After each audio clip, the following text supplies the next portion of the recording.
You legitimately are one of my favorite modern writers. You were before, we ended up meeting each other and, I'm grateful to be able to call you a friend at this point. But I followed your work for a little bit before I came across you on Twitter or wherever it was. Your website is more to that. And it's been read by, millions and millions of people all over the world, has attracted a lot of really interesting opportunities for you. But more than anything, it's seems to be an incredible vehicle to share yourself and your ideas with the world. Tell me about the genesis of more to that. So more to that started in March of 2018, but like any creative project, the seeds were planted well before then. And I think that context is kind of important in terms of how I discuss the genesis. So if you don't mind, I'll venture into that for a little bit. Um, Before more to that, so I had a career in finance, and I always knew that finance was just I call like a patron to be able to do what I really wanted to do, which was something creative. Initially, I thought that that was music. So I pursued music full time for a number of years after finance and realized that as a musician, it's great. The craft is cool, but I felt that it was so gatekeeper driven. And so much of what I had to do in music was not really about the music itself, but how do I basically collaborate with the right people so that my music could get heard? And that was where so much of my focus went to. And eventually that led me to fall out of love with music because the craft no longer was prioritized. It was more so the receptivity behind it. And as a result, I went back into finance, trying to figure out what to do next. And it was during this time where I started experimenting with writing. And I did so because writing was always, it was this thing that I did as a kid, and I really feel like if you are lost in terms of you want to do something but you're not sure what, like what you did as a kid naturally is a great place to start because there were no incentives other than just the act of doing it itself. And I started kind of messing around with that art form just on Medium at the time was big, but had no audience for what I was doing. I was just messing around with it. But I realized that I enjoyed discussing my ideas in this way. And the thing about music, especially as a musician, as a beat maker like I was, it's hard to express ideas. I could just express feelings through my music. But this was really refreshing. Like, oh wow, I could actually discuss concrete philosophies and thoughts that I have about certain ways or modalities of thought. And I fell in love with it. And I knew I wanted to incorporate drawings and illustrations into my writing. And it was when I had this realization, I thought, okay, this just writing on Medium thing, I wanted to make it more cohesive and start a new project and call it something like more to that. But the way I'm going to approach it, so I had a job at the time, so I didn't have to worry about this thing making me money. My whole thought was, what if I just focus on the pure craft? Why? Because I know what I did with music. I know that that caused me to eventually burn out and not want to do it anymore. So, what if I spent like 100 hours on a single post, right? I had zero audience. So, the external validation piece is at zero. So, this is all going to be intrinsically motivated. So, I could test whether or not I actually want to do this and I like to do it, even if no one was listening or reading. And it turned out the answer was yes. I did about 3 posts, each of which took about 90 to 100 hours before I published the first one. And I was like, wow, I like doing these drawings. I like doing the writing, and this feels really good. So I published the first piece in March of 2018. It's called Travel is No Cure for the Mind. And it happened to do very well. But even before that, the fact that I created it, I was like, "Damn, I love this already." So it already felt like a win. And I've tried to encapsulate that initial feeling of when I put out the blog into how I continue to approach the craft. Now, I don't spend 100 hours each blog post anymore because I think it's important to iterate, and there's downsides to spending that much time on one thing. But that whole element of what if I were to be just truly intrinsically motivated to do this? And that's going to be eventually let me stay here for the long game. You're not trained as a writer or an illustrator, but the majority of what you do now is around writing and augmenting that with illustrations. Correct. Yep. A lot of people either they want to create, meaning they want to share themselves and their ideas with the world, or they're early in their journey and they get so caught up in, well, I need to learn a little bit more. Who am I to do this? I'm not an expert. Or if I am actually an expert, I'm not an expert in conveying this information in this new medium. How did you deal with, what a lot of people would maybe consider imposter syndrome early on when you were entering a completely new arena? Yeah, I think that imposter syndrome is something that we all naturally have, right? I mean, when you start something, there's always this element of there's so many other people doing this. That's always going to be the case. And the reason you want to get into anything to begin with is because you have some sort of taste profile. You have people that you're inspired by. And as a result, that makes you think, hey, what if I gave this a shot? Right. So that dynamic will always exist where there is someone that is quote unquote better, however you define that, than you are at this. I think the beautiful thing, though, is that your mere entry into the space already signifies an element of uniqueness. Because, yes, you might discuss similar ideas, but you're going to do it through your own worldview, right? And I really think ultimately there is this acceptance of the fact that I have something to contribute, and I may not think it's differentiated yet, but the fact that I'm going to continue showing up for it will reveal it in the end. That's this fundamental belief you have to have for anything you venture into. And ultimately, it really is an acceptance of the unknown. What feels known is, oh, I'm an imposter. Right? Like that feels very salient. I'm not as good as that person. That's what I feel. That's what I'm certain about. A lot of times these certainties or what you think are certainties are what hold you back. But ultimately, what will create the most benefit in your life is when you look at it and think, I don't, okay, look, I'm going to keep showing up. I don't know what that's going to yield, but there is a kind of faith that I put in to this element of consistently showing up where it will later reveal that, hey, I'm not an imposter after all. And actually, I never was. The moment I showed up, I actually already kind of overcame that. The trick is to consistently do it so you believe it yourself over time. Yeah, for me, one of the questions a lot of people have that rattles around their head is, who am I to do this? Right. And instead of treating it like a rhetorical, like, who am I? Who am I? Actually answer the question, well, who are you to do this? Because more than likely, you're somebody who is very passionate about this topic. You are interested in learning more about it and developing your craft itself. Because the other piece is like, if not you, then who? Like, if you don't share this idea, if you don't put this out there, who will?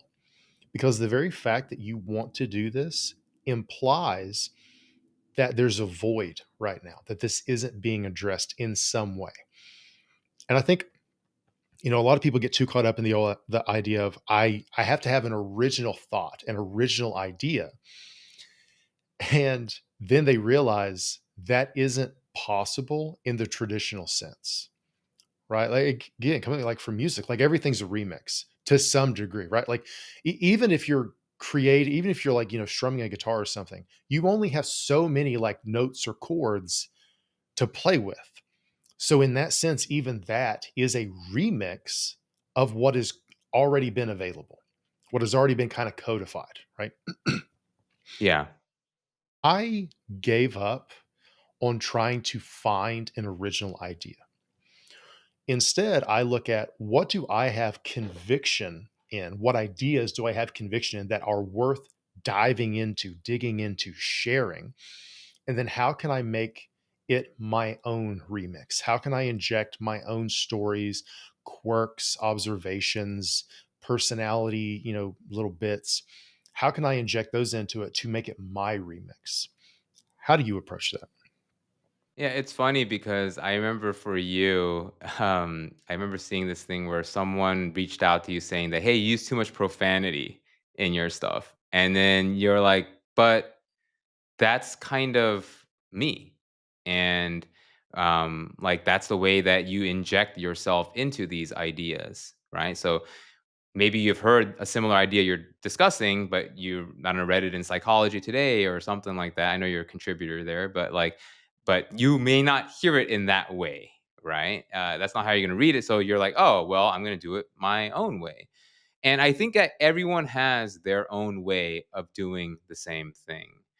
So I like to make this analogy towards music and, for example, the topic of love, right? Like, how many songs have been created about love? You can't even count them. And how many will continue to be created about love? You just can't count. And that's because it's a universal thing of the human condition, and our own experience of it introduces a new dimension to it. And that same thing applies for anything, anything. And that's why I also like to make the distinction between knowledge and understanding. So, knowledge is taught through information. And I think that when people get caught up in, oh, well, I don't have an original idea, they think too much about the information. Like, oh, this information isn't new. It's been around. I absorbed it from somewhere. Am I just sharing that information back out? And that's when you're too stuck on knowledge is your commodity. But what really is the commodity is understanding. And understanding is taught through experience. So that's when you actually take that knowledge, funnel it through your everyday experience in the hard arena of real life, and then you emerge on the other side with some sort of story to tell or with some sort of refreshing take on a tired subject. And that is actually what's going to make you seem refreshing as a whole. Well, and you brought an idea like this up in your article around like the last two moats we have against AI, because you talked about, what was it, context and personality, right? These are the last moats we really have at this point, because especially with prompt engineering is becoming its own skill set, which is whatever. I have opinions on it, but it's like you can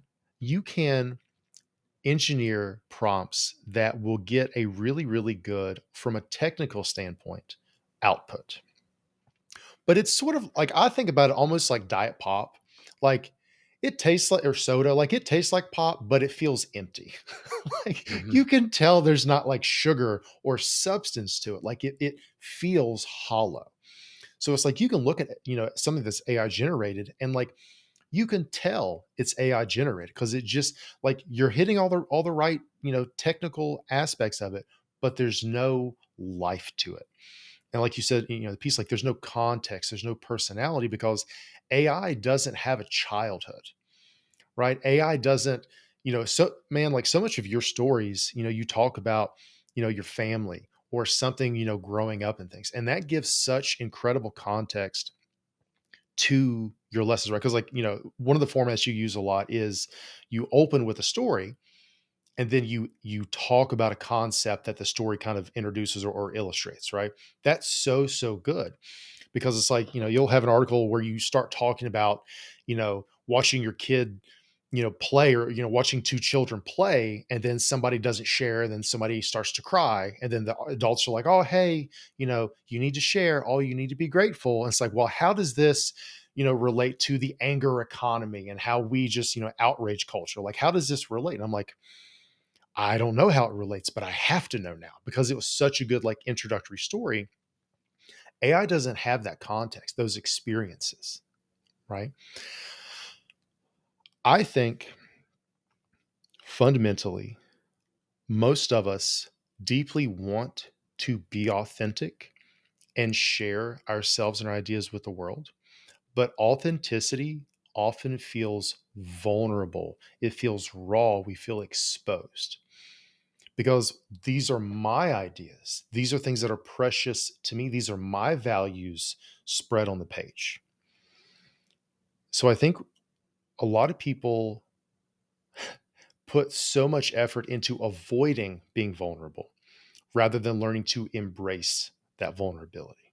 So we say, oh, let me tinker on this piece a little bit more. Well, let me just have AI write this piece over here. Let me just do this over here.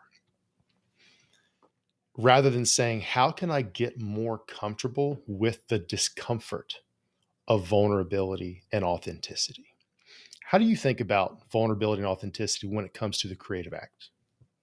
Yeah, we could actually delineate those two things and address each one. So I think we could start with authenticity.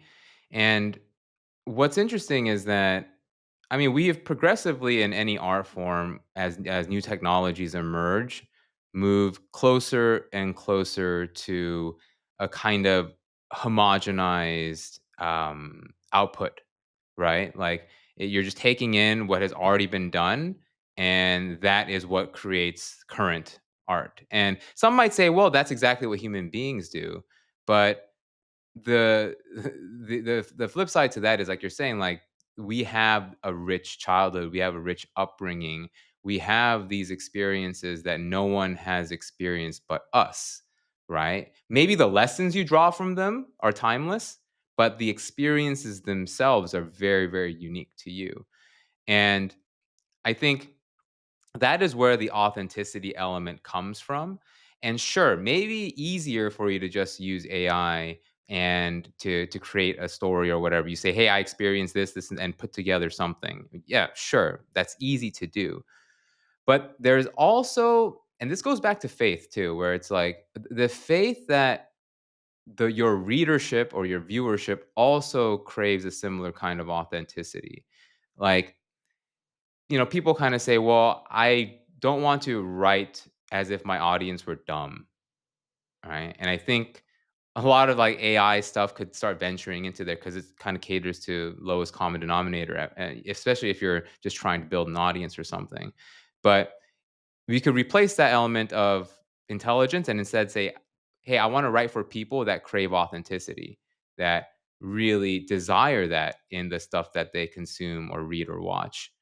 And that is going to show up in how you create as well. So the quality of the people that you attract will also mirror that level of authenticity that you desire, right? Not just in your own life, but also from your readership or what have you. Now, how do you get that, right? So how do you bring out that authenticity? And at that points to that second thing you mentioned, which is vulnerability. And vulnerability is supposed to feel scary. It's supposed to feel like you're revealing too much. That's essentially what vulnerability means. I'm revealing too much. And what's interesting is that one of the clear ways to kind of overcome imposter syndrome is to actually reveal more about yourself because that shows you, oh dang, I really am kind of different in that sense. Right. And it's so funny too because, I'm sure you as well, but I've had the privilege of just meeting so many great writers at this point and talking to them. And one universal theme I hear from them is there are certain pieces they wrote which they hesitated to hit publish on because they thought it was revealing a little too much. And in the end, they were so happy that they did that. And a lot of time, it ended up being some of their most popular work. And this is not a coincidence. This is not a coincidence. If you take the vulnerability thing to its extreme and you think, oh, publishing this is going to ruin me, right? Like it's going to ruin my reputation or my friendships. Okay, then don't publish it. But there's always this spot before that where it's like, I don't know. This is a little much, but I'm hesitating and not saying an outright no because I think it's actually going to be helpful to reveal. In those areas, I would encourage you to move forward with it and publish. Like this hesitation you may have, move forward because that is where people will sense your authenticity. If you think it's going to ruin you, don't do it. But hesitation, that's a good sign to move ahead and do it anyway. For sure, and, like, there's also a difference between, like, trauma dumping and what I call tactical vulnerability. I really try to lean Yes. hard into tactical vulnerability, meaning, how can I be vulnerable in so much as it is serving my audience? Like, how can I use my own, some fucked up thing that happened to me in my childhood specifically to illustrate a point so that my reader doesn't feel so alone? Right. So, for example, one of my more popular pieces where I, quote unquote, bled on the page was I talked about like going through like domestic violence and growing up poor and shit before, which, people always resonate with because like, oh, I grew up poor too, and I grew up in a totally different country or I went through DV, whatever. But one of my pieces, I talked about how my identity as the quote unquote poor kid held me back from success for a long time because growing up, everybody I knew was a poor kid. We were all on like Medicaid, public housing. We got the free lunches in school, all that. We were delinquents, a bunch of stuff. And as I got older and I started to pursue success, I was like, well, fuck, if I succeed, I won't be the poor kid anymore. And if I'm not the poor kid, who am I? So like the whole point of the piece was like success represents something to each of us. And when success represents a negative, such as losing your identity, that can cause you to self sabotage your success because success means losing who you are and who the only person you've ever known, the only version of you you've ever known. So, of course, you can want to succeed, yet simultaneously sabotage your success because it represents losing who you are. So it's like that was the piece of like, hey, if you've experienced something like this, I totally get it. And that was I didn't have fucking journal prompts and like practical takeaways or like a bunch of like citations and shit. I was like, this is just my experience. I hope it helps somebody out there. So that tactical vulnerability, right? I share a lot, but I never share things that I feel either I don't share details about other people because those are their details to share, not mine. And I never share things that I feel would somehow compromise an aspect of myself or safety concerns, whatever. But I'm very tactical in so much as it serves my audience, and I think that's a really it's a helpful heuristic of okay, this feels vulnerable, but is it helpful to somebody else? Could it be helpful to somebody else in a way that doesn't compromise something important in your life? Tactical vulnerability. I like that. I like that phrase, tactical vulnerability, because yes, I think trauma dumping, just do that with your therapist. And that doesn't need to be an art form necessarily. It does, I mean, this really is kind of distinction between just event recall and storytelling, right? I think there are two different modes of thought, and you could find that delineation through all kinds of things too, like even with writing, for example. So in my case, I write every single day, but I don't write to publish every single day. There's a distinction. I write every single day in the form of a journal because that's my way of kind of just event recall. How did I feel? What did I think? I don't have to think about who I'm serving because I don't even know if I'm serving myself. Like, I'm not even going to read these entries later. They're so gibberish, but I'm just dumping. And there's a utility in that. But when I'm writing a post, right, or when I'm writing a book or something like that, then I'm thinking about, okay, how do I take the context of what I've experienced and then best articulate it so the recipient, the person on the other side, not only finds this cohesive and coherent, but also finds it useful and also finds it valuable, right? Now, you could define utility in any number of ways, but the one way is just you thinking to yourself, okay, I experienced this thing and I know I learned a lot from it. If I were to share what I've learned to a past version of myself, how would I put that in a way where he or she would understand it? Right. So you're thinking about it through that lens. And when you do that, you have to show up with intention. And I think that's why vulnerability is also important because when you decide to either discuss something that you feel could be a little vulnerable or you're being kind of open, you do it in this kind of tactful way, right? And, like you mentioned, I talk about things that, I talk about family values and things of that nature. And I want to approach these kinds of things where it's like, okay, I know that my family unit, we experienced this together. And the lessons that I drew from it could also be applicable to my whole family, right? Not just me. And I want to communicate it that way. So, yes, I think that that way of framing vulnerability is very important, and it also makes it less scary because you're approaching it with more intention, and at the same time, you know what you're aiming to do with it. Agreed. And going back to one of the pieces you mentioned as far as, don't write to your audience assuming they're dumb. I personally hate the advice to write to a fourth grade reading level, not because it isn't effective. One, and it sounds egotistical, but one, I legitimately don't know what a fourth grade reading level is because when I was in fourth grade, I tested at a collegiate reading level. So I'd never understood what a fourth grade reading level was. Like to me, using big words is normal. It's just like using M dashes is normal for me, but now it's like a sign of AI, right? Like, dude, literally when I was a kid, like there's a certain point where when I was pooping in the bathroom, I evolved from playing with Power Ranger toys to reading the dictionary. And it's one of the favorite fun facts my mom would just randomly tell coworkers and shit anytime like she would visit me at like a job I had back home. She'd be like, "Yeah, when Corey was little, he'd be in the bathroom pooping, reading the dictionary." Like that was a fun fact she wanted to share with my coworkers.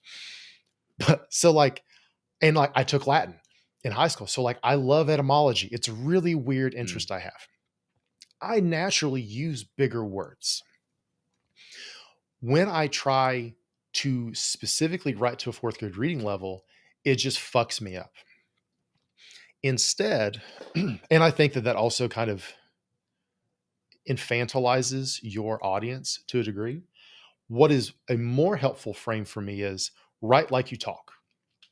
Because what that means is you naturally speak at a lower level than you can read, right? We naturally probably go closer to a fourth or fifth grade reading level in our normal, just day to day, parlance or some shit.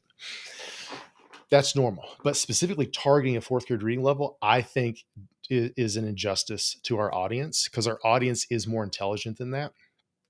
And I think a lot of our audience appreciates us speaking the way we actually speak day to day, whatever that means to us.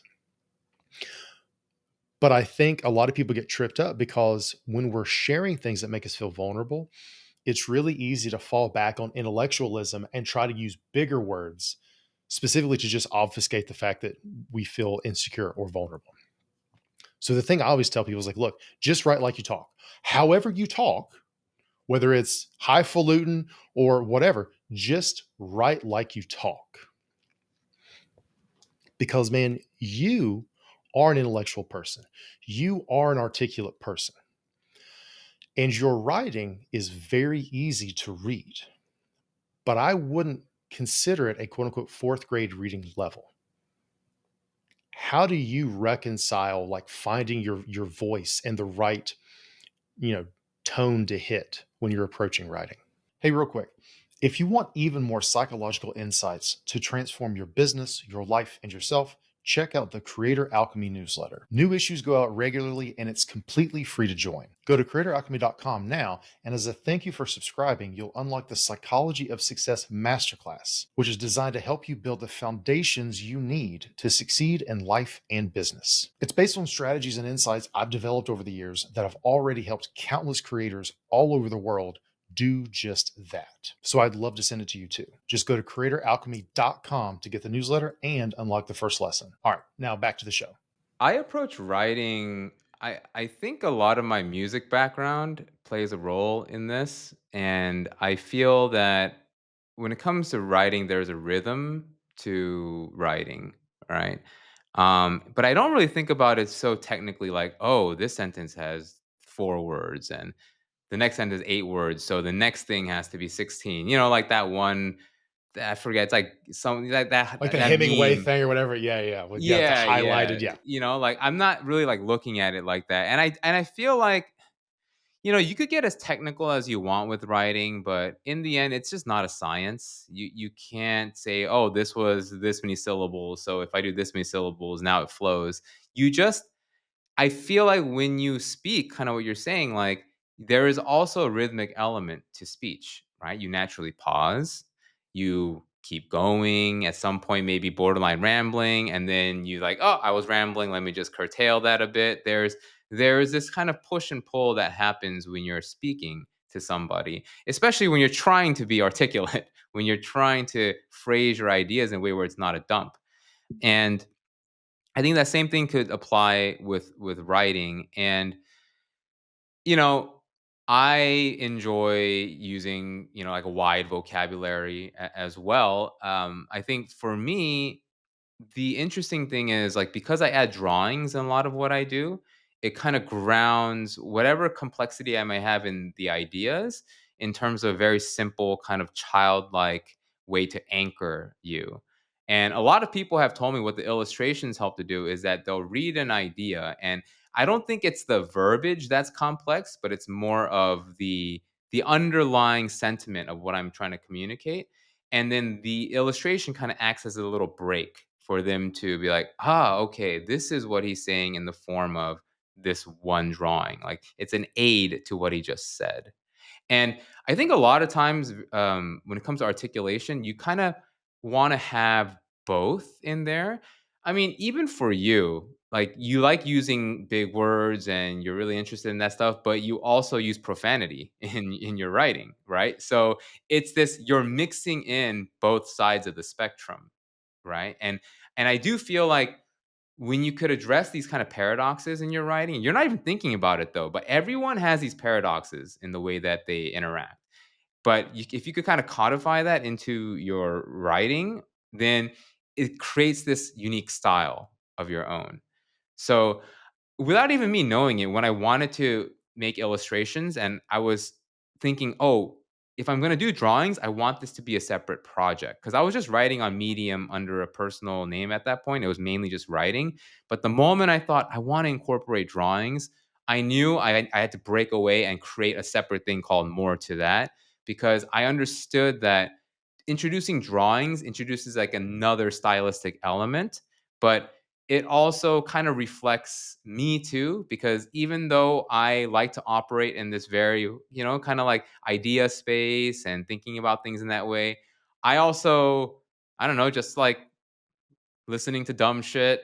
I like to, just like joke around and laugh about stupid stuff and be silly. Like that's part of my character as well. So that finds its way into the writing. So I really do feel like you are articulating your own ideas, yes, in your own way, but there's all these kinds of dualities that exist in everybody. And if you could pull away what those are, then you kind of emerge some really cool style of your own.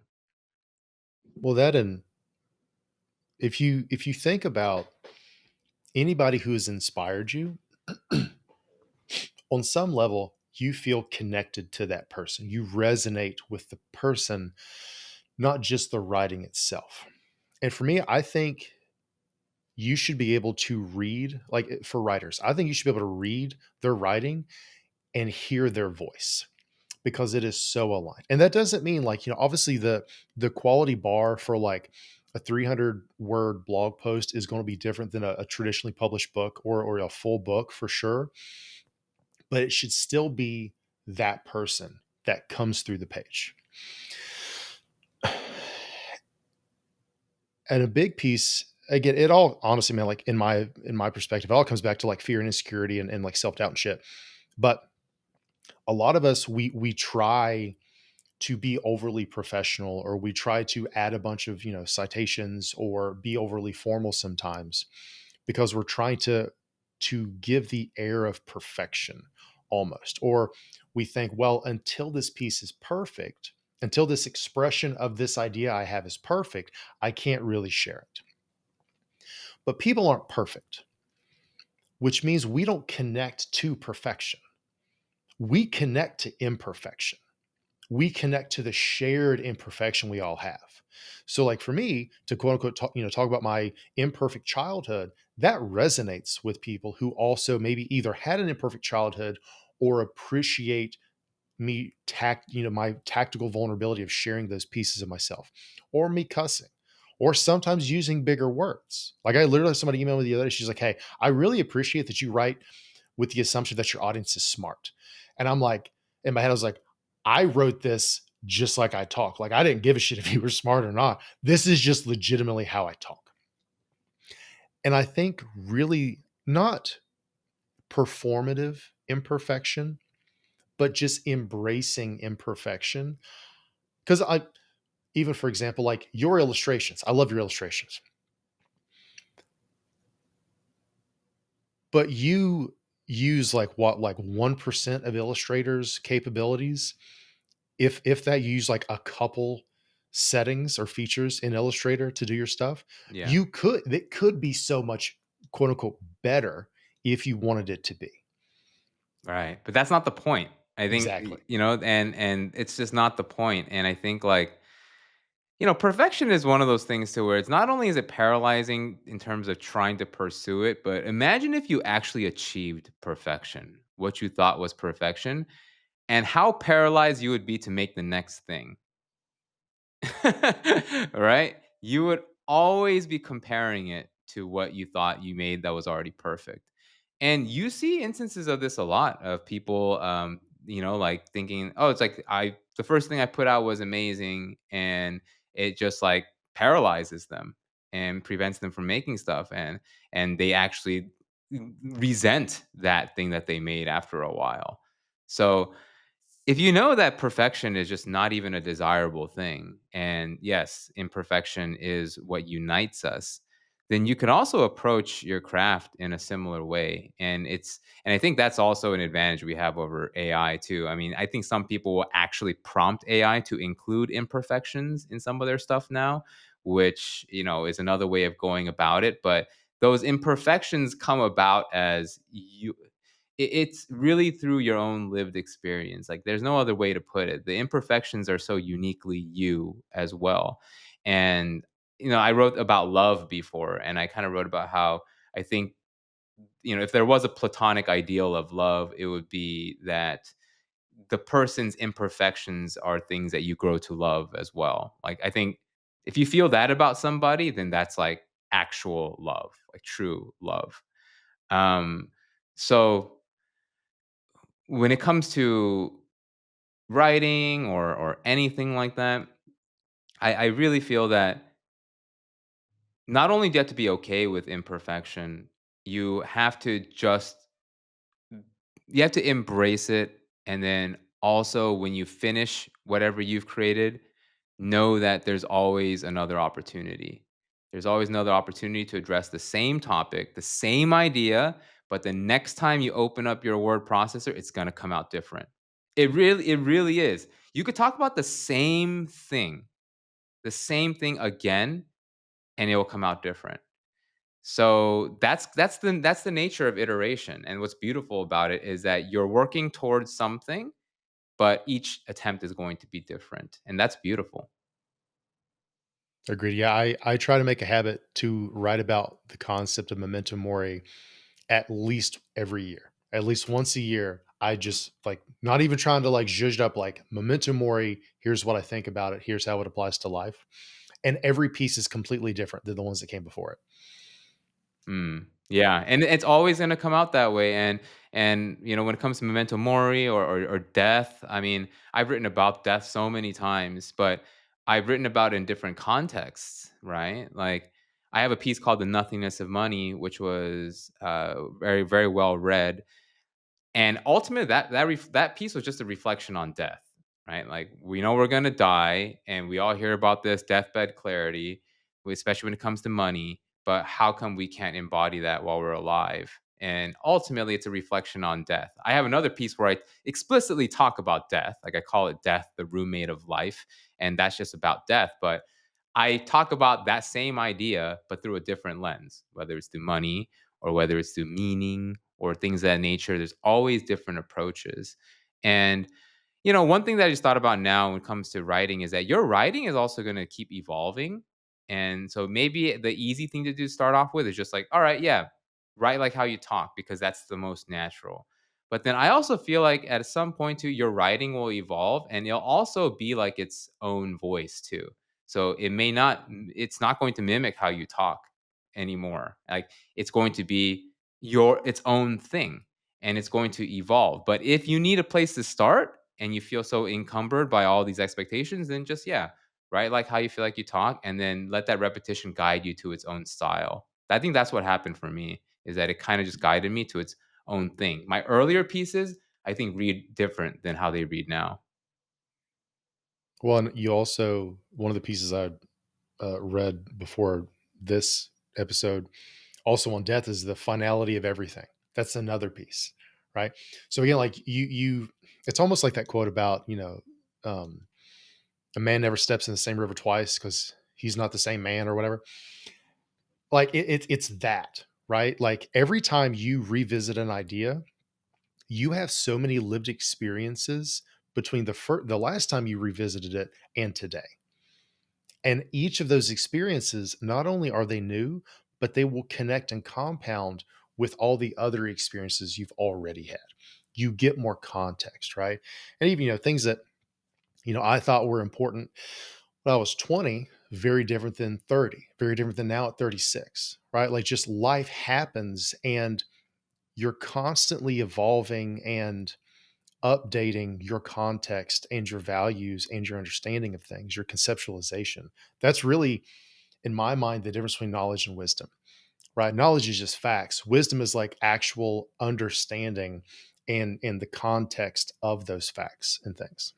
Yeah, that's why I like to say I read a lot, but I don't take those words too seriously. I mean, they act as a good kind of place to look, but in the end, you have to test it with your own reality and you have to live it for yourself.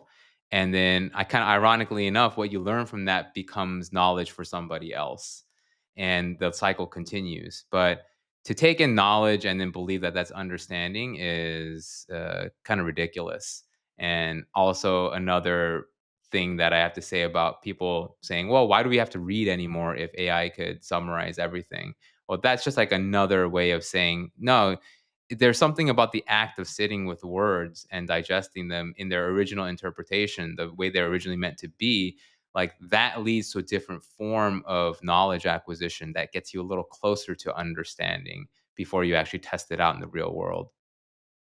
That and like reading a book, there may be a single story or a single sentence from a book that sticks with you and completely changes how you approach life. And asking for a summary, whether it's like a human generated summary or an AI one, most of the time, that story or that sentence won't be in there because it could have just been a super, super just, innocuous statement or quote or, whatever observation that wasn't big enough for somebody who does summaries to pick up on. Like, uh, Ryan Holiday is one of my favorite authors because he helped me kind of get into stoicism early on, and I think it's The Obstacles Away. In that book, he one of the stories he shares is he's talking about like the Banana King or some shit, and the story is basically there was this plot of land for like banana trees or something that two people were trying to get the deed to that land. One guy was the underdog. He had limited means. He couldn't spend a whole lot of money to acquire the deed to the land. And then there was this company, this big, massive company that had endless resources. The issue was that two people claimed to have the deed to the land. So the company was like, oh, well, we're going to spend a shit ton of money doing all this research, hiring a bunch of people to figure out who is the rightful owner of the deed versus who's the one who has the fake one. The underdog guy, he was like, I can't hire a team and spend 6 to 8 months figuring all this shit out. What is my actual goal here? My goal isn't to figure out who owns the land. My goal is to own the land. So rather than trying to research which deed was authentic, he just bought the deed from both people to guarantee he had the right one. Mhm. And it was just like the whole concept of like, what the fuck is your actual goal here? The goal wasn't to be right. The goal was to own the deed. Mhm. And that story, that example has stuck with me for years. And I have never seen any AI summary, any human generated summary, any reel talk about that specific story. And that story changed how I approach so many things. Yeah, and I would argue that the time in which you read that story and also all the compounding of you reading about stoicism, like, I don't think that was your first encounter with stoicism, right? You were probably already into it, and then you had this baseline understanding of the philosophical foundation for it, and then this story came to you or you arrived at it, which is why it resonated. But if you heard of this story before all that legwork, I don't think it would have hit you in a similar way.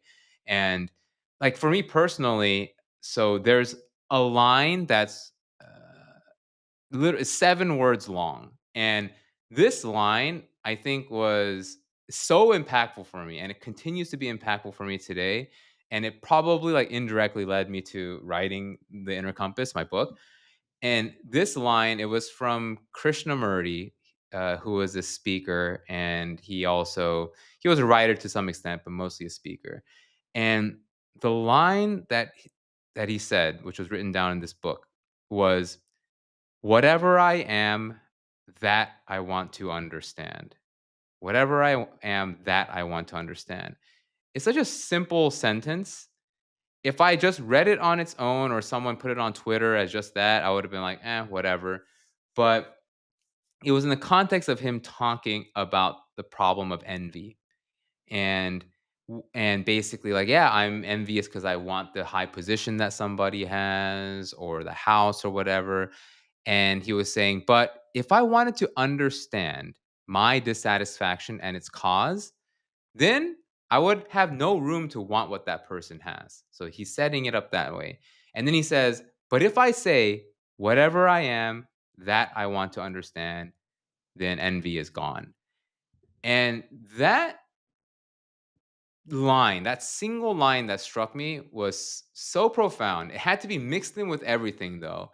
And all the things that I was feeling at the time had to be at that moment for me to say, that really is the answer to a lot of this external pressure and feeling like you have to do something you don't want to do, or being so envious of what other people have. It's like, if I wanted to understand myself better and directed my attention to that pursuit, then all this stuff kind of dissipates. And it was so impactful for me, but I had to read it in the context of that book. I had to read it in the context of that passage. I had to read that in the context of my life experience at that time for that 7-word sentence to hit me that hard. All these things have to coalesce in order for what you read to become potentially life changing.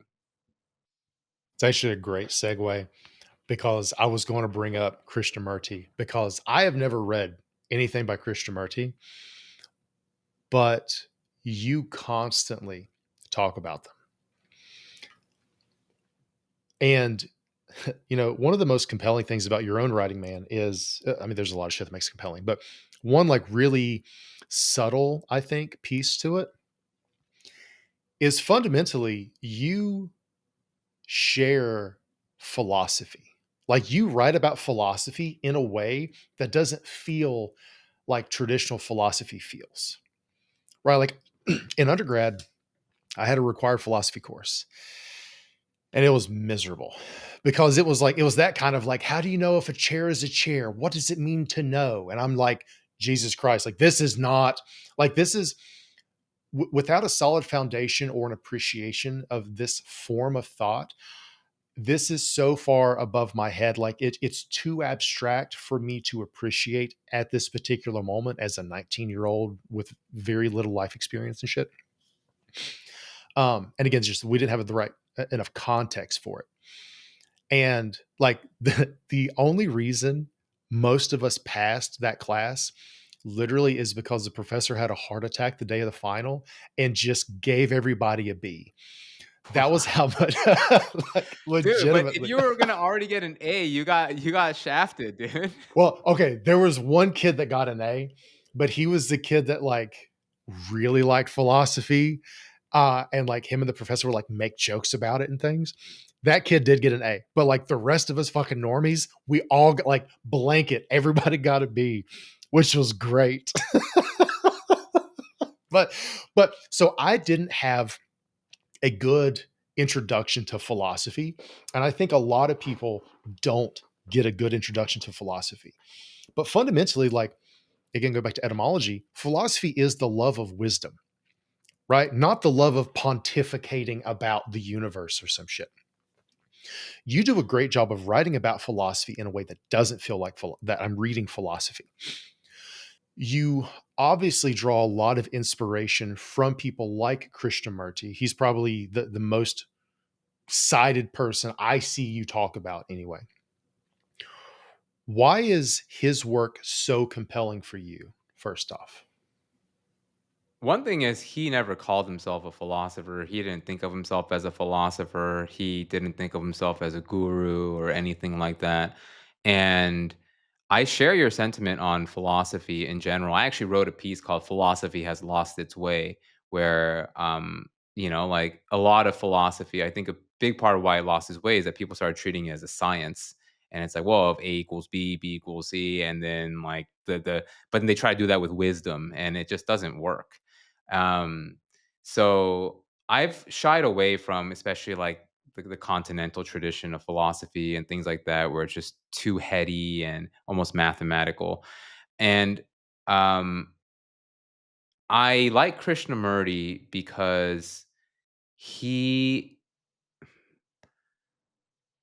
I think if I were to put it simply, he just speaks to the inner world so well, and how we are able to maintain integrity in ourselves throughout an arguably difficult life, right? I mean, life is hard. There's a lot of things that we navigate and experience that are very difficult. And a big part of it is because we are trying to be of this world. We want to do what we feel compelled or called to do, but we have to function within the world. And that creates odds a lot of time. And I think he represents this commitment to like kind of staying true to that inner sense of who you are, but without all the highfalutin "I am greater than you," that kind of sentiment. And I also like him because I don't agree with him on everything. I feel like he got a lot of things wrong as well, but I liked how he still tried to put together the argument, and he put together the argument in a way that doesn't make you feel dumb. So, for example, one thing is he thinks ambition is an extremely like fatal force, and a world with ambition will always be a world with misery. I disagree with that. I think that ambition is actually critical to the development of a healthy mind. You just have to have direction behind your ambition, and to anchor that with integrity so that you don't go off the rails. So I disagree with him on that. I mean, there's many things that I do not have complete alignment with, but I think I like that. And I more so like his approach to sharing his arguments. And whenever I read him, though, like it does remind me that, hey, yes, this tension that I feel with the world, this tension that I feel in terms of how I want to do things, but I feel held back by, external forces and so forth. Like he kind of reminds me to have conviction. He reminds me to have conviction, and he does it in a way where it hits home and it's not complicated. It's simple for me to understand, and I love that about his work. Is there for people who would be interested, is there a specific work you recommend people start with? Yes, it's Krishnamurti's "Think on These Things." It is probably the book that I have recommended most to people, and the reason why I love this book so much is that they are transcriptions of his talks. So most books you'll see on him are just transcriptions of talks that he gave, but the talks were given to students and teachers, so young students and teachers. So he could tell he was trying his best to distill what he was trying to say in a really simple form. And what's beautiful is at the end of every chapter, there's like a Q&A section, and the questions are so innocent. Like you could tell like a 7, 8-year-old asked it. So, like for example, one of the questions was like, "Who is your master?" Right? And then Krishnamurti will just like give his account of like, yeah, well, he'll tie this into this desire we all have for wanting an authority figure, right? To make us validate our thoughts. Like if you see someone that seems articulate or what have you, like you had to have some sort of mentor or someone that brought you there. And he's like, you don't really need all like the whole element of needing authority. You don't need that. And he kind of gives this long, nice answer. And the next question is, but you haven't said who your master is. Why not? so so it's this nice little like innocent question, but you could those that's a reminder that yeah, kids ask the straightest questions and without like I'm trying to sound smart and all that stuff, right? So it's a great opportunity to get the best out of someone when you ask very honest, unfiltered questions. And you see that throughout the book, which is why it's such a joy to read. These really young kids asking him these questions that he then has to try to distill simply for them. It's beautiful. It's great. And that passage I described earlier is also from that book, the Whatever I Am That I Want to Understand one. I really like that. And I just, for me, I think the most, the philosophy that has always resonated the most with me is applicable. It is, again, it isn't just like endless abstract pontification about some bullshit. Like one of the books I recommend the most, um, especially for people who are interested in like meditation, mindfulness, like some low key Buddhism stuff, is The Miracle of Mindfulness by Thich Nhat Hanh. And the reason, one reason, is it isn't a book that he just kind of wrote on a mountaintop for the benefit of mankind, right? He wrote it as like a letter or a series of letters, I think during like maybe like the Vietnam War or something, somewhere around that time, where a lot of Vietnamese monks and things were getting like kidnapped, beaten, raped, murdered, all these other things. And he wrote it to the fellow, and I'm sure I'm going to fuck up all the terms, but like basically like the head monk over there. It was like, hey, I know y'all are going through some real shit right now. Here's how to cut to recenter, to come back to the core pieces of our spiritual practice so that you can weather the storm and move through it and not come out full of hatred and resentment and revenge and all these other things. So, like, again, with that context, when he's then like, one of the pieces he talks about is like, when you're doing the dishes, do the dishes. Like, when you're doing the dishes, your mind should be on the dishes, not what you're going to be eating later or what happened yesterday or what could happen tomorrow. And again, we talk about, like a quick like Twitter post or something. If I just said like, hey, here's a quick way to practice mindfulness, okay, fine. But the context really, really matters. And I have never done dishes the same since I read The Miracle of Mindfulness because I had that context. And like, again, it wasn't this highfalutin thing. It was like, look, you're going through real shit. Here's how to practice mindfulness to stay sane. And I love that aspect. And obviously, there are differences between like, lay philosophy versus like monastic philosophy and things. But because, back in the day, like, Plato or Aristotle, all these other people, like that was their job. Today, you can't, with rare exceptions, society doesn't support you to have a career as a philosopher purely. Right? Like that isn't a vocation in modern society like it was in other historical periods necessarily. Now we call it a thought leader. But Yeah. which again, that's Yes. a whole can of worms, right? But Yeah.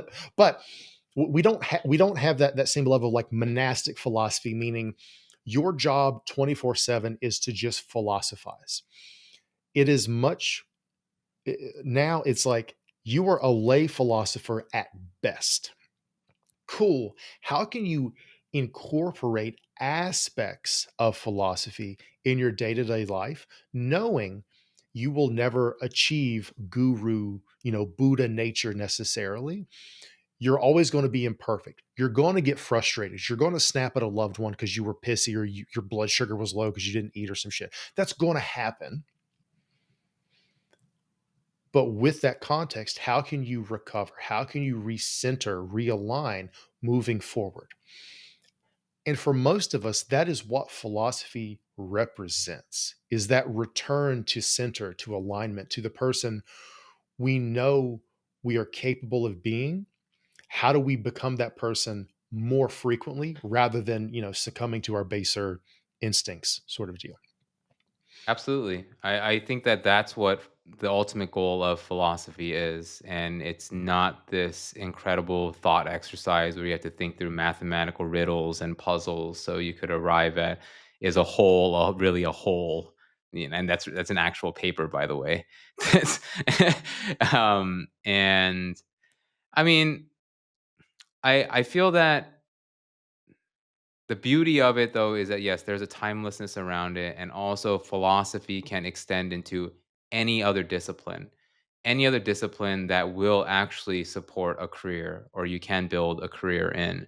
I mean, you look at coaching, for example. Coaching is ultimately an embodiment of philosophy. If your philosophy, your way of life, your way of thinking about it, which people find resonant and they gravitate towards, and they want to know how they could be regularly reminded of that. I don't think anyone approaches these kinds of things with the thought that, well, after I do this, then my life will be perfect, right? No, it's more of I'm just equipped with more reminders and more tools to be aware of when the half life of whatever stress I'm experiencing is longer than it should be or longer than I want it to be. And that's really important, right? It's like if you're angry or upset, and I think it was Sam Harris who said something to this effect, where it's like there's a huge difference between, you're angry for like a second versus a minute versus an hour versus a day versus a year, right? Like what you're ultimately trying to do with mindfulness or any practice is decreasing the half life of that emotion. And I think that philosophy is ultimately about that because we are, as the anthropologist Ernest Becker put it, we are gods with anuses, which is another banger of a line. And what he was referring to is that we as human beings we're equipped with these godlike imaginations and minds. We could like literally send rockets into space. We could build towering skyscrapers. We could compose beautiful music. But at the same time, this mind is housed in this container that we inherited from our monkey ancestors, right? It's a I think he actually writes that it's a god who shits, right? We defecate, we secrete, we excrete until the day we die. This tension, the tension of what we've inherited and what we're capable of is the core struggle of the human condition. That is the core struggle. So we are always battling between those two things. The purpose of philosophy is to help us walk that balance better. It is ever present, is always going to be there. Philosophy is the thing that helps us navigate that fine line. I like that. And, I've kind of touched on in some of my writing the idea of like, you are a finite being navigating an infinite universe. And it's like, that's why you feel angsty because it's like, there's no rules, there's no guidance as far as like, there's no like guidebook on here's how to win life. Here's how to like always be perfect and always do everything 100% and never have any regrets, never have any mistakes. It's like, that's just not a thing. Philosophy, some people describe philosophy as like an operating system because it helps you or like a user manual almost of like how to live a better life. And I think that that phrasing works for people who are a little more techie or, tech broy. But the sentiment holds true. Like philosophy is a guide, not a guarantee. It doesn't guarantee success. It doesn't guarantee a perfect record, but it is a guide to help you weather the storm, to navigate all this uncertainty, and to learn to grow not despite your mistakes, but sometimes even because of your mistakes, right? Like, was it Nietzsche? He talks about like amor fati, like the love of fate. Like, it isn't just tolerating shit that happens, but learning to be appreciative and grateful that it happened. Nowadays, in some circles of like clinical psychology, they're starting to call it traumatic growth. Like, how do you, in my phrasing, how do you turn shit into fertilizer and grow from it? Like, how do you take these things that most people would deem unsavory or scars? How do you take that and actually learn to grow from it? And I'll speak for myself, again, coming from like, growing up with some domestic violence and shit for a couple of years. Um, that fucked me up for a minute because I didn't like the person never abused me physically, but I had to watch it a lot, like with my mom. Um, and like, for a couple years. So every night in like through some of middle school and like high school, I would go to sleep every night fantasizing about beating the shit out of him or killing him, or like, oh, now that I'm bigger because I'm not a child anymore, now I would kick your ass. It's like I'm still like 15 thinking about kicking like a 40-year-old's ass, which, probably not going to happen until I came across things like Stoicism and Buddhism. And it's like, hey, you can't change what happened, but you can change the story you tell yourself about what happened. You can learn to grow from it. Like, what are you going to do moving forward rather than keep using this as an excuse as to why you're moody and why you pick fights and shit? So I chose to say, okay, what about this can I choose to learn how to grow from? I was like, well, one piece I learned was the importance of emotional regulation.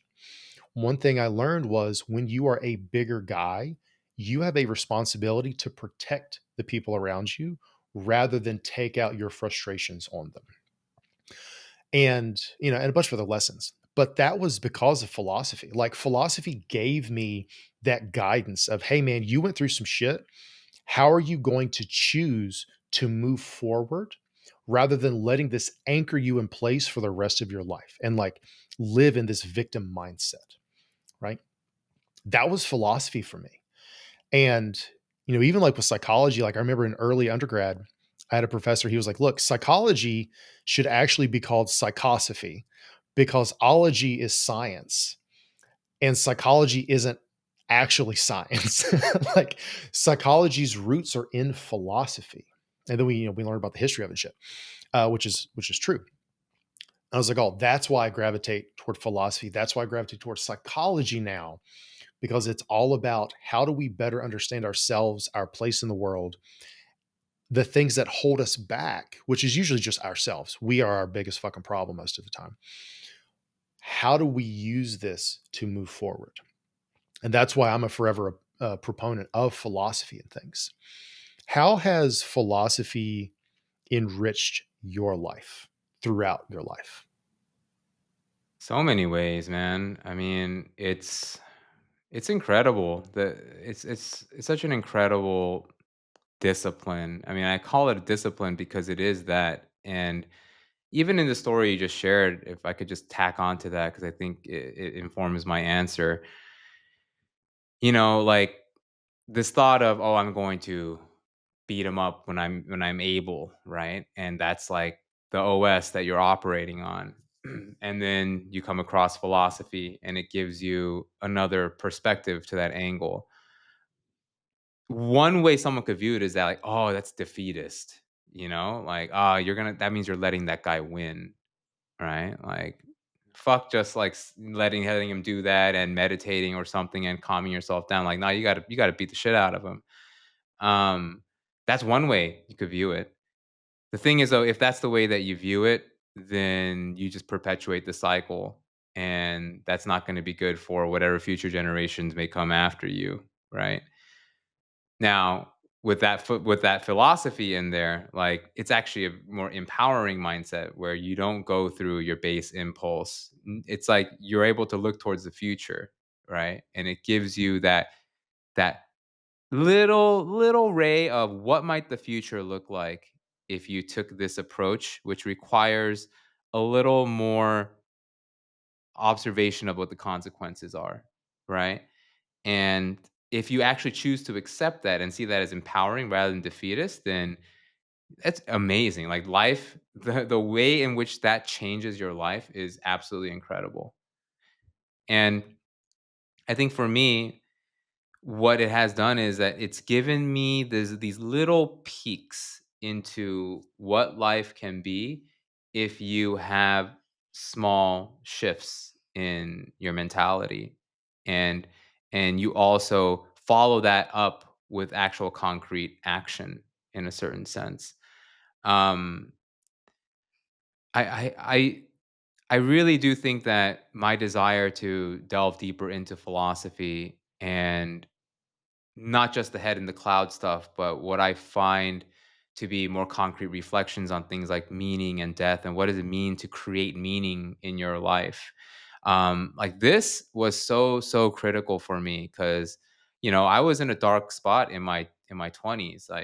I struggled in my 20s with mental health pretty deeply, and it was only when I started to venture more into the realm of ideas and into the realm of what it means to have a meaningful life, and how to deploy more agency over your life through these various thinkers, that it got me understanding, hey, I could actually do something about my circumstance, and that it doesn't have to just be me being completely reactive to my surroundings, and me doing whatever the impulse tells me to do, which may just be to lay in bed and not do anything or what have you. And it really empowered me. It really empowered me, and it made me feel less alone. And I think oftentimes people have this misconception that loneliness is the lack of people around you, but I think it's the lack of people who understand you, who you feel like understand you. And interestingly enough, like I think reading philosophy made me feel less alone. It made me feel like there are people out there that understand things that I would like to either one day understand, or I feel like I have the inkling I'm understanding now. And it gave me a lot of hope. It gave me hope, and it gave me a brighter way forward. Um, yeah, it's really given me so much, and it also gave me an avenue to create. It it it led me to the path of wanting to make stuff that touch the human condition, the timelessness of it. And I think that's why I'm so drawn into timelessness in the end.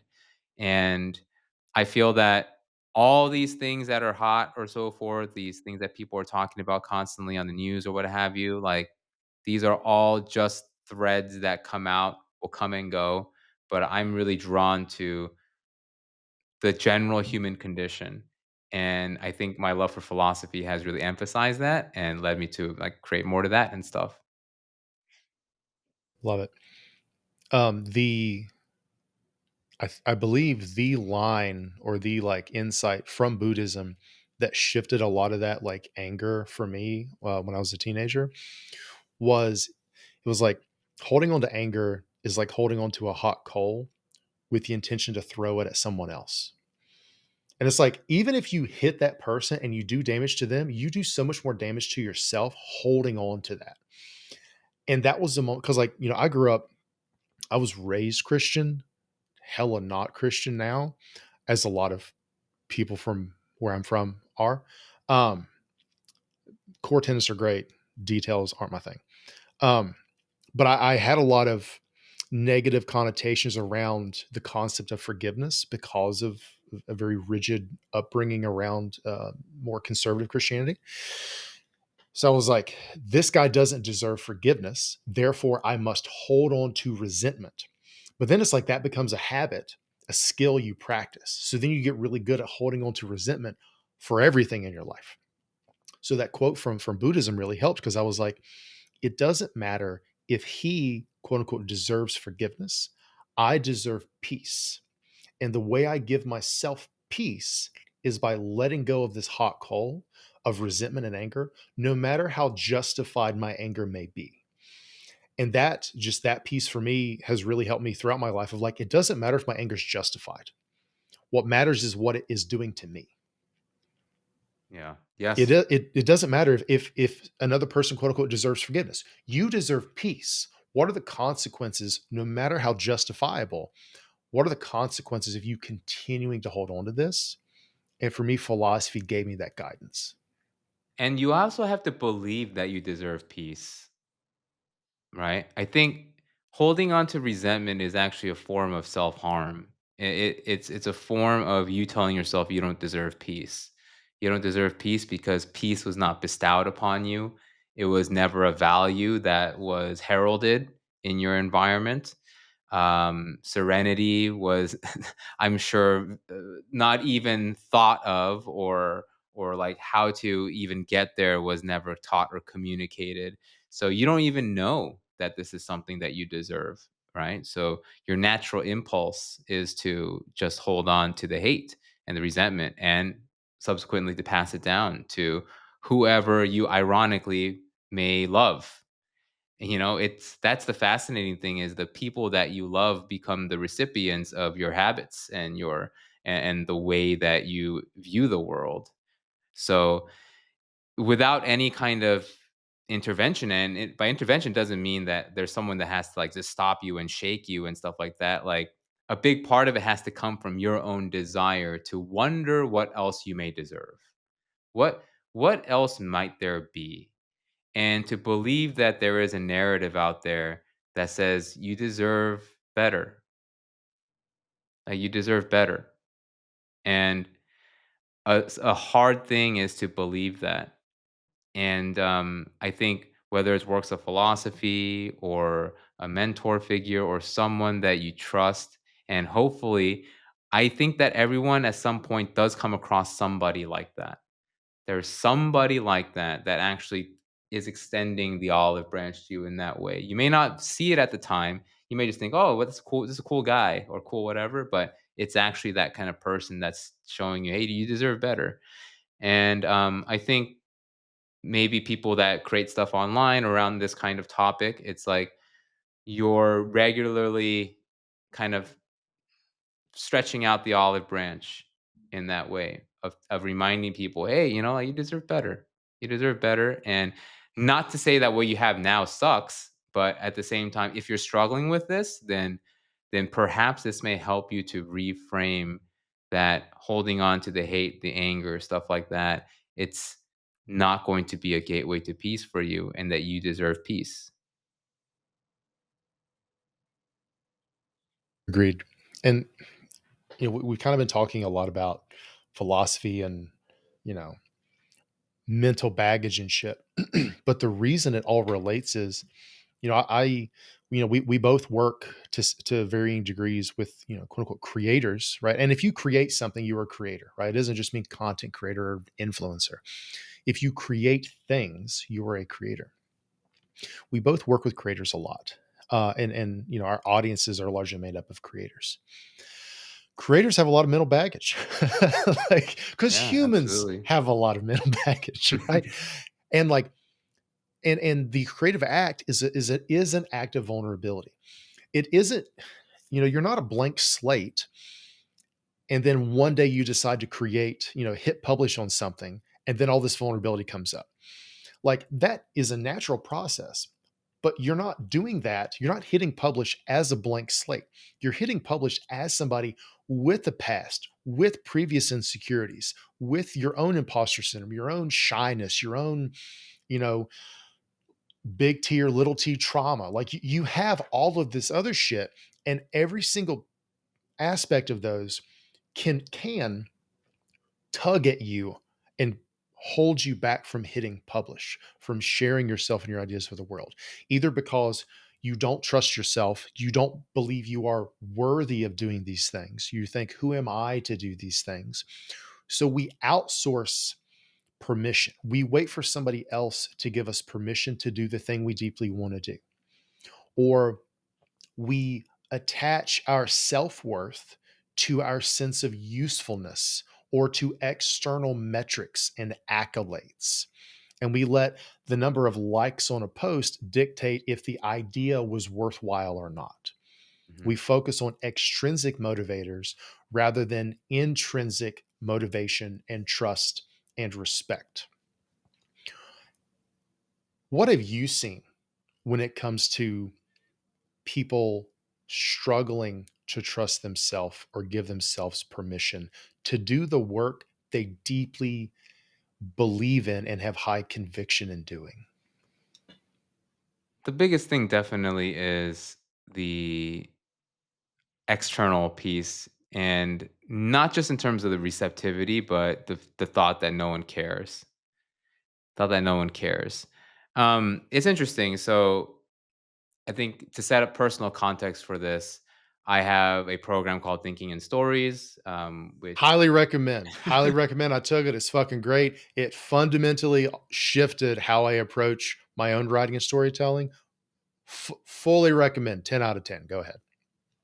I could like turn this into a testimonial to ask you why, but then no, I'm not going No, to do no, that. no, no, no. We can pause because I think it's great, and you can always just pull this later.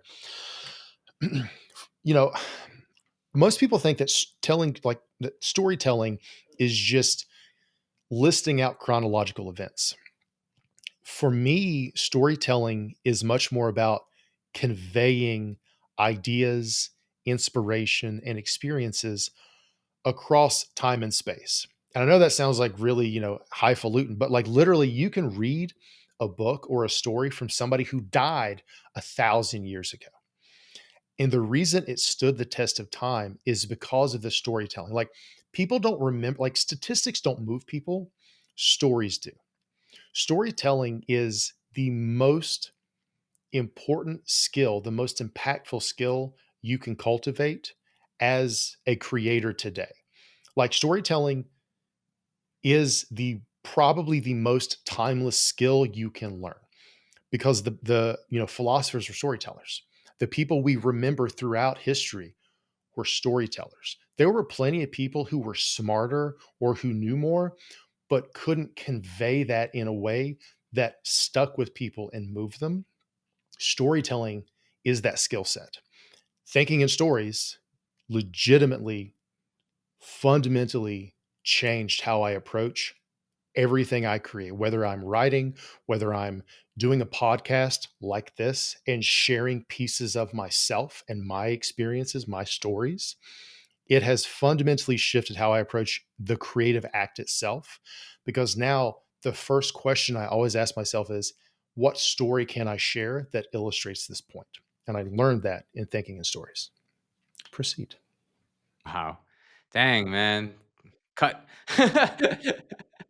Thank you, man. That's so cool that it helped in that way. And I mean, the original reason I brought this up to begin with is that like there are such a wide array of people that take it given what their intention is for to take it. I think on one end, so if you could think of it as I kind of have this framework of just, intrinsic motivation on one end and external validation on the other. And we're like constantly kind of going between these two poles. I have people that are like they want to use it for the external validation piece. It's like, hey, I want to know how to better convey my ideas. I know that I have interesting ideas. I just want better ways to articulate it so I could grow an audience and so forth. So we have that side. And then there are other people who take this where it's purely intrinsically motivated. Like a lot of them are retired, for example, and they're like, well, I've always known that I wanted to write a book and I have this sense of what I want to write about, but I'm not quite sure. And maybe this thing will help. And I just want like 2 to 3 people to read this thing, and that's really it. In fact, I already know who I want this to go to. So, wide array of people, and at the same time unified by very very simple struggles. Like it doesn't matter where you kind of are in this, you kind of continue to be here. And for the people on the external piece, the unifying thing is ultimately like, yeah, there is a fear of indifference. There's a fear that yeah, no one's gonna really care. And I'm putting myself out there. I'm actually taking that step, but the step feels like this little quiver and I don't really know who's watching and maybe no one is. That actually is scarier than if people were even watching. And on the other side with purely intrinsically motivated people, it's also similarly like there's this fear of what if like I just can't do it? So it's it's external kind of, but it's just them on the external side, right? It's like them looking at themselves saying, "Hey, you can't do this, man." Like I don't care. So it's this kind of battle between how you perceive what others may or may not think of what you're doing, or if they even care, and and We all feel this. We all feel this. It doesn't matter what heights of success, external success you have achieved. We all feel this. And I think like this is another element of philosophy of the human condition is that the fear of obscurity, of indifference, of silence. This is pervasive no matter what.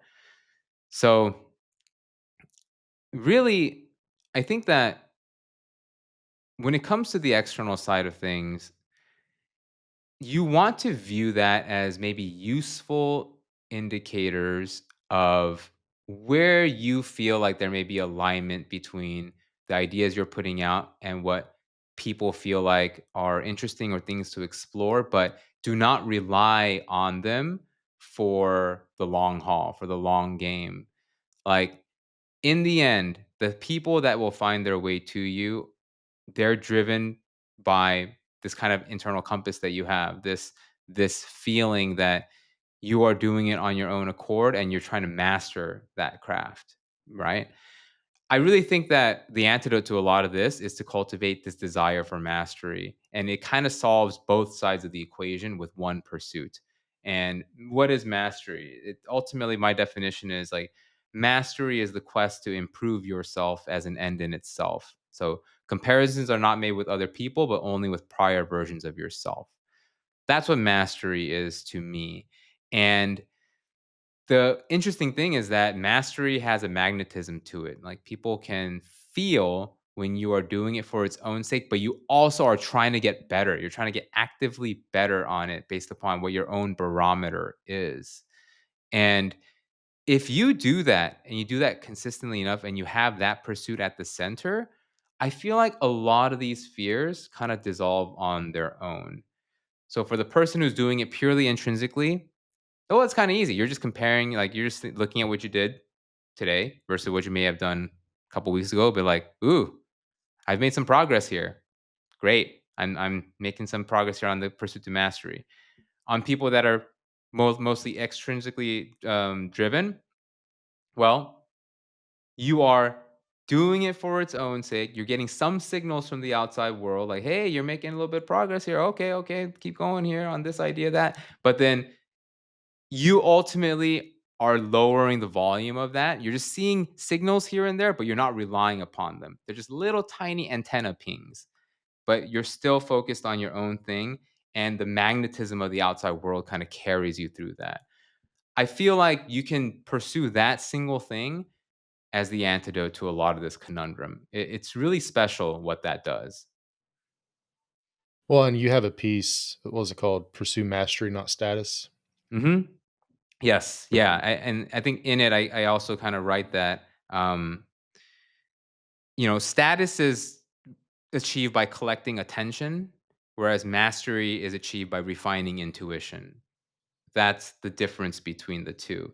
Status is always an accumulation device. It's always, I need to have more. I need to have more of it because that's what builds my sense of self. Whereas mastery is just looking at what you already have, which is your intuition, and then continuing to test that with reality so that you shape it into the form where you know you can trust it.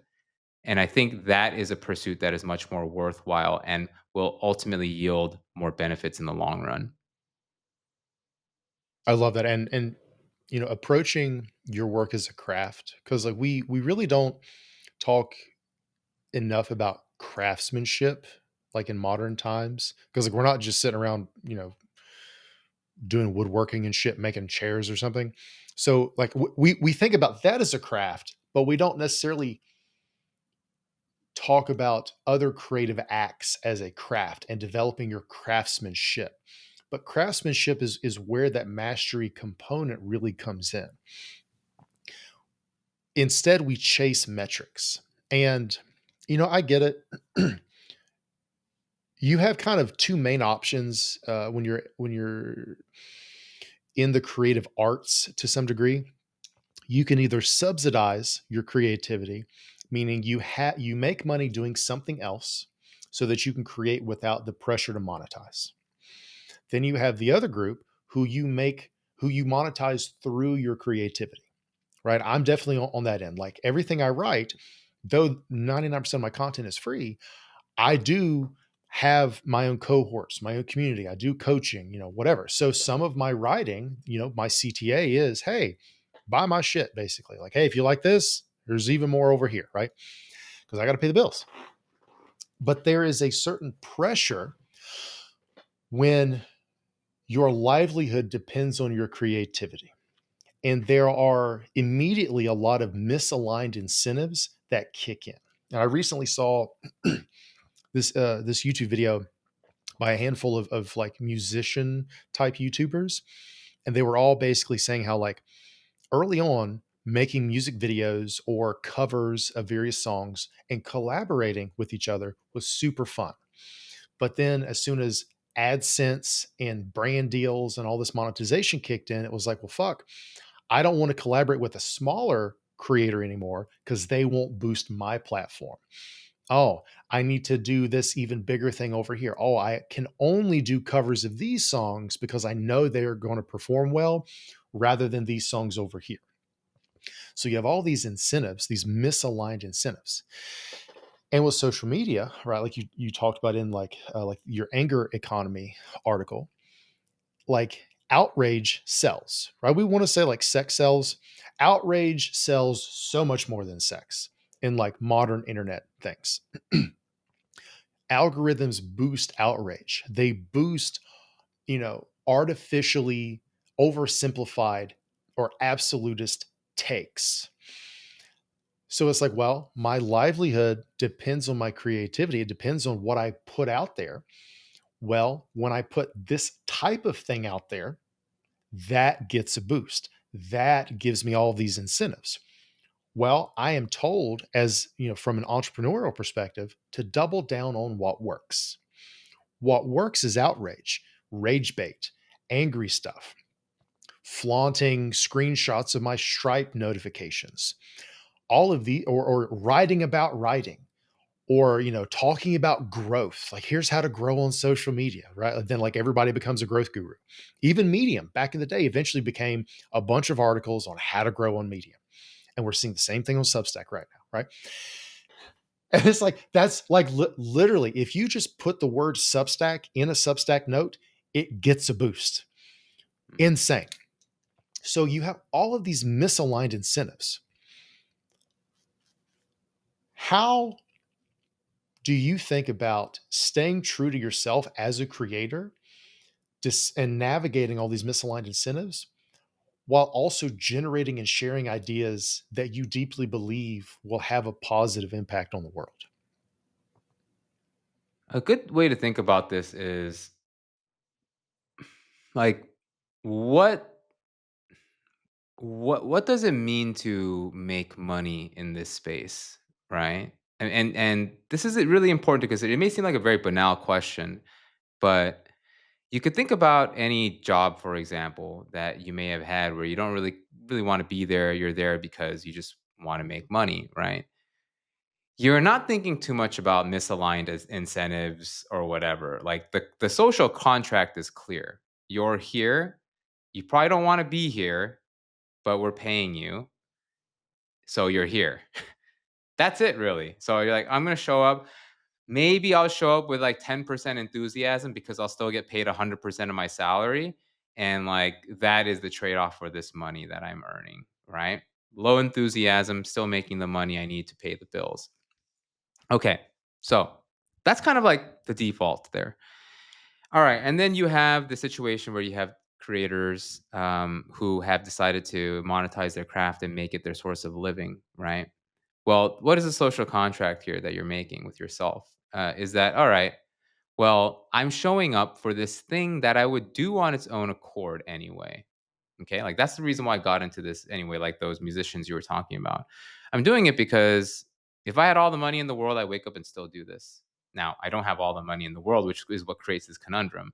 So now I want to use this. Now this is going to be the vehicle to also earn a living. So, okay, now, what is the money that I make from this going to represent aside from paying the bills? Well, okay, the money I earn from this is that people who appreciate what I'm doing and also find value in what I'm doing, saying, "Hey, I trust that what you're making here provides some benefit to my life."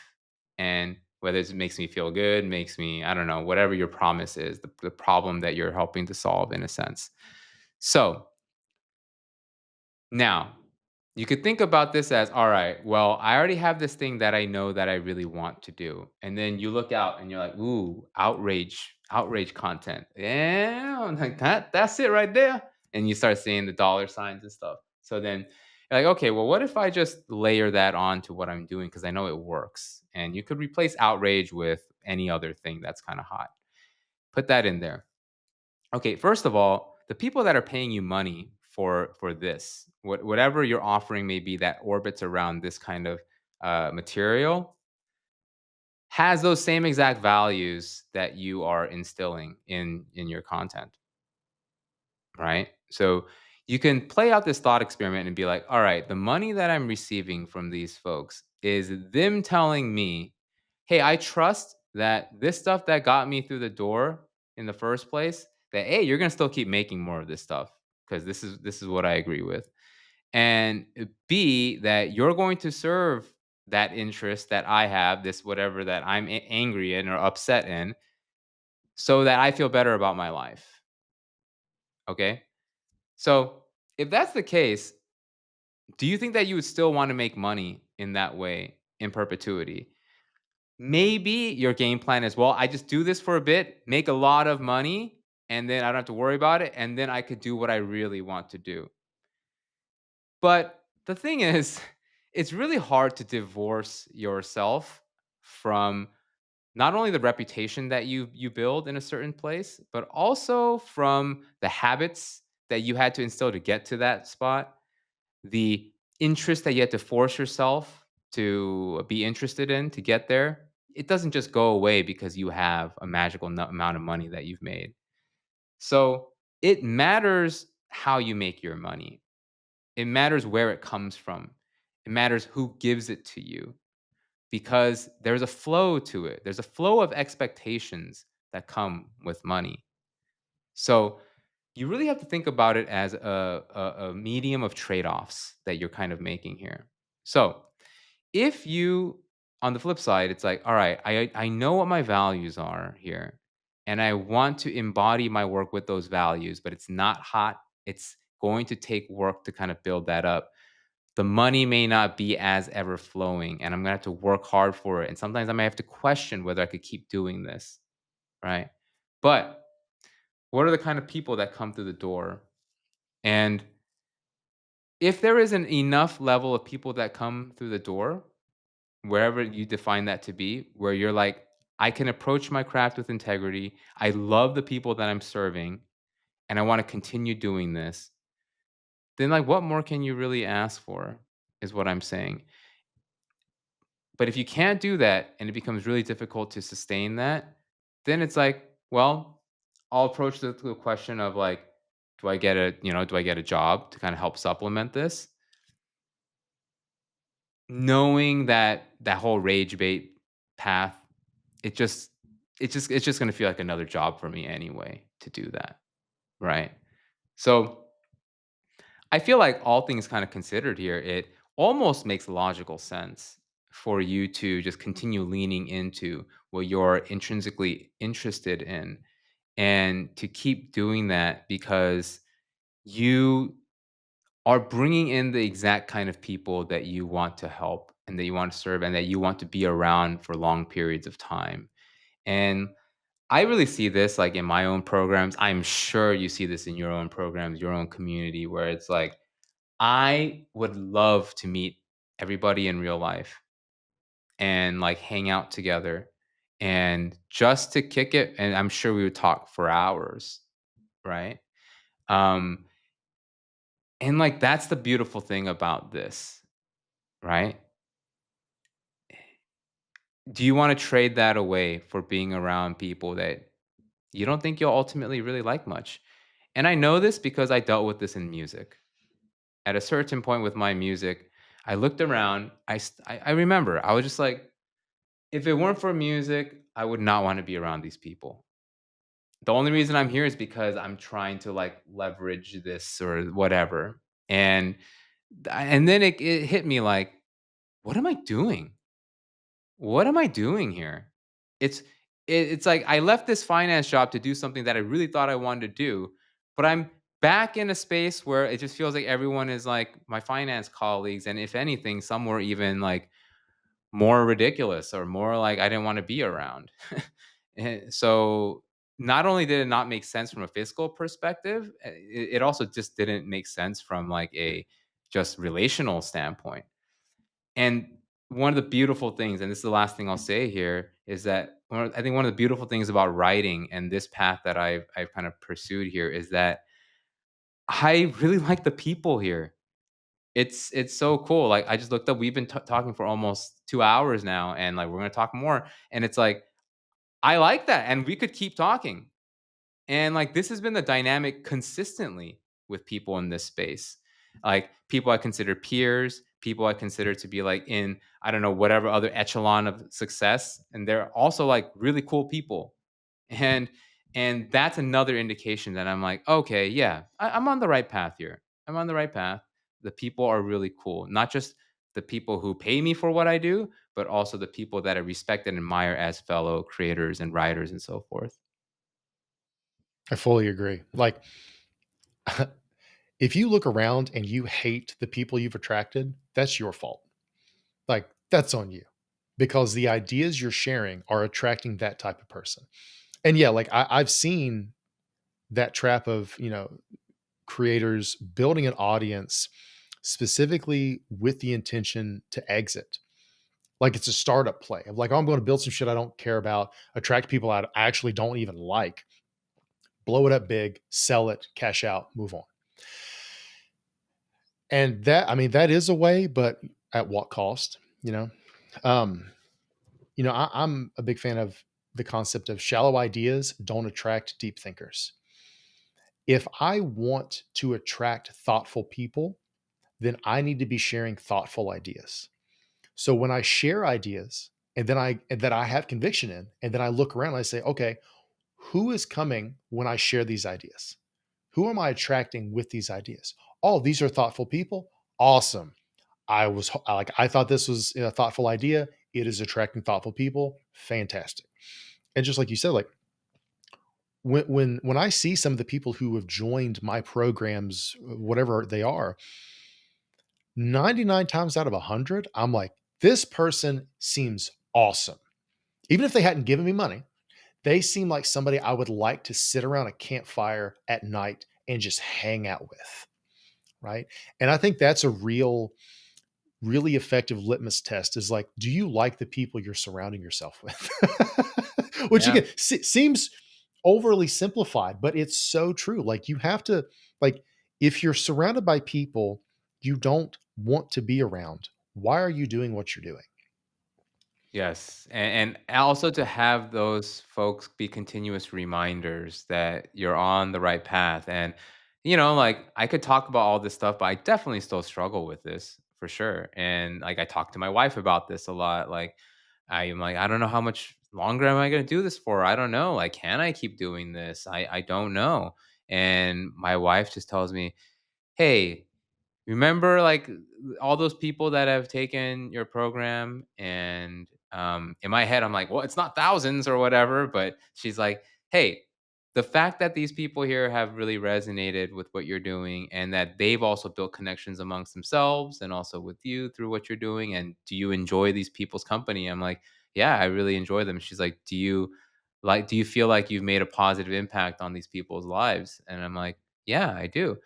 And then she's like, "Well, it sounds like you're on the right path." And the initial thought that comes up in all the inner critics' heads is like, "Oh, but for me, it's different." Or, that's one thing my friend said the other day. It's like, that's the first thought. Oh, but this is different. And, it applies to other folks, but not us. Like this, you don't know where this is going to go, all this stuff. But that ultimately comes down to that word of conviction. And, like, not thinking about it too much of like what the future may hold. Like all you can really do is just look at what's in front of you now, know what to appreciate. Let that be markers of your ability to continue onward. And then, if you hit the question of like the hard limit of money, then you at least you have a great network, you have a great set of skills that could easily be transferable back. Like I were to think if you ever went back to being a psychologist or so forth, right? Kind of like the person you are when you left that space and who you are now. Like, imagine how much of a better like person you are to be equipped for that role now. Like, you've leveled up so much where it's like a no brainer for you to be a clinical psychologist. Like, and people would want that. You know what I'm saying? So I think about it in that sense too. It's like all the things that I've built and acquired the last couple of years that are transferable to any domain is really like there's so much there. So that also gives me a sense of, if I happen to get there, then like I think I could figure it out. Agreed. And like, I I like the concept of like, rather than waiting to be invited to the table, just build your own table and invite others. And like as creators, we are uniquely positioned to be able to do that, right? Even like, your newsletter is you building a table and saying, hey, this is for, Seth Godin talks about people like us do things like this. So it's like people who value thoughtful inquiry and learning about, how to live a better life, understanding creativity and storytelling, and deeply with intention existing in life. And like, what is your definition of success? What is holding you back from that? Like, how do we, get led astray by misaligned incentives? How do you, focus on the moment? All these things. Like, this newsletter is for people like you. Or if you want to learn actual storytelling rather than a bunch of bullshit hooks and templates and AI prompts, how do if you want to tell the story only you can tell, thinking in stories is for you. This is the table I built for people like you. And that's really served me well of like, again, sometimes entrepreneurship is like a feast and famine kind of deal, or, macroeconomic conditions make you question your ability to put out good shit where you're like, well, people aren't buying this. It's like people aren't buying anything right now in this space. It's not a you thing. It's a macroeconomic thing sometimes, right? But then when you get that email like, hey, this changed my life, or like, hey, 3 years later, I still come back to this piece, right? That is a reminder of like, oh, okay, I am actually helping people. I am building a table that I wish was there when I started, right? Mhm. Mhm. Yeah, and that table continues to be built. Like it's it's not just like a table each time. Like you're adding to the strength and durability of your table. And what's great is that you can invite people of any domain over, and there is great utility in that table for sure. Yeah, and like, shout out to Nick. Nick is a guy you and I both know. He's taken Thinking in Stories multiple times. He's done some of my stuff. Nick Yeah. is an incredibly thoughtful, kind, compassionate, driven, accomplished guy, right? And even like, on your book, which I'll get to here in a second, like I think Nick was one of the first people to like give you an Amazon review. Cause like I saw his name and I hit him, I was like, this is you, right? He's like, yeah. And he raves about, you and Thinking in Stories and the impact you've had and things. And he's also said he's appreciative of, some of my stuff as well. And when I look at people like him, I'm like, people like him don't have a tolerance for bullshit. They don't have a tolerance for noise. People like him look for signal. They look for authenticity. So even if I start to maybe question myself and my ability to put out worthwhile ideas, or my ability to succeed, or if this is even anybody's going to give a shit about, and I look around and like, well, I believe it is, but I still have that doubt sometimes.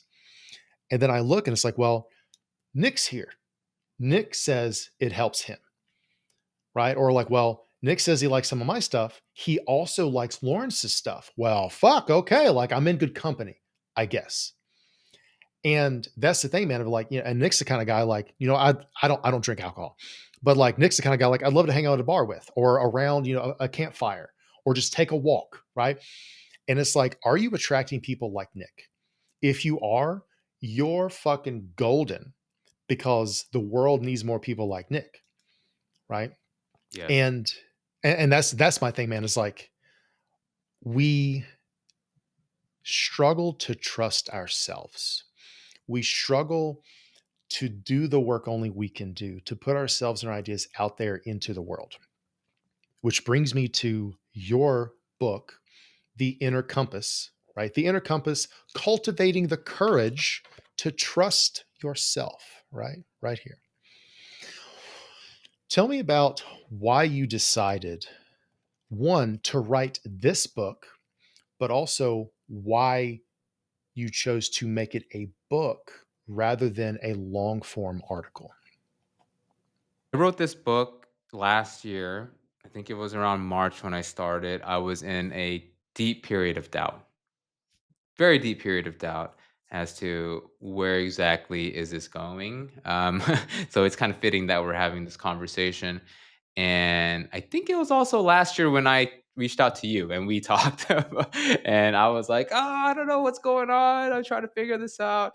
And yeah, there was a lot. It's interesting because it wasn't like there were any clear markers for me to be like, "Oh, okay, things are going downhill," and it's time for you to figure out where to get a job and all that stuff. It was just more of like this feeling I had that I was feeling really lost, and I was writing a bunch of blog posts and so forth, and I just kind of saw how, okay, like, is social media kind of where everything is at now. I'm not a huge social media guy and so forth. So there was just a lot of doubt around the landscape and so forth. And with of course AI and all that. Um and it was at this time where I read this one book too, and the name of the book is Don't Believe Everything You Think, and it's by someone named Joseph Nguyen. It's a short book, and it's just kind of about like the delineation between like what we think, the thoughts that we have, and then like our tendency to ruminate on it. The thing about that book that stood out to me was that it was a short book.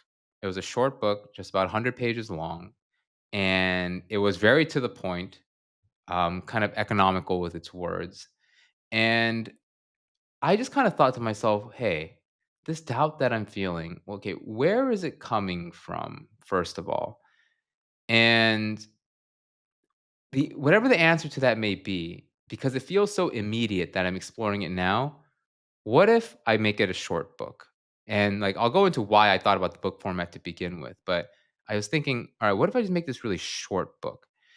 Now, the reason why it's a book is that I knew that there would be an exploratory phase here. Like I was going to explore, I was going to use the writing as a way to understand this deeper, but I also felt like this doubt, the source of this doubt and the antidote to it was already in a lot of the blog posts that I've written. Like I've already touched this topic before, self-doubt, and how the solution really is like to kind of trust yourself and your own conviction to figure it out.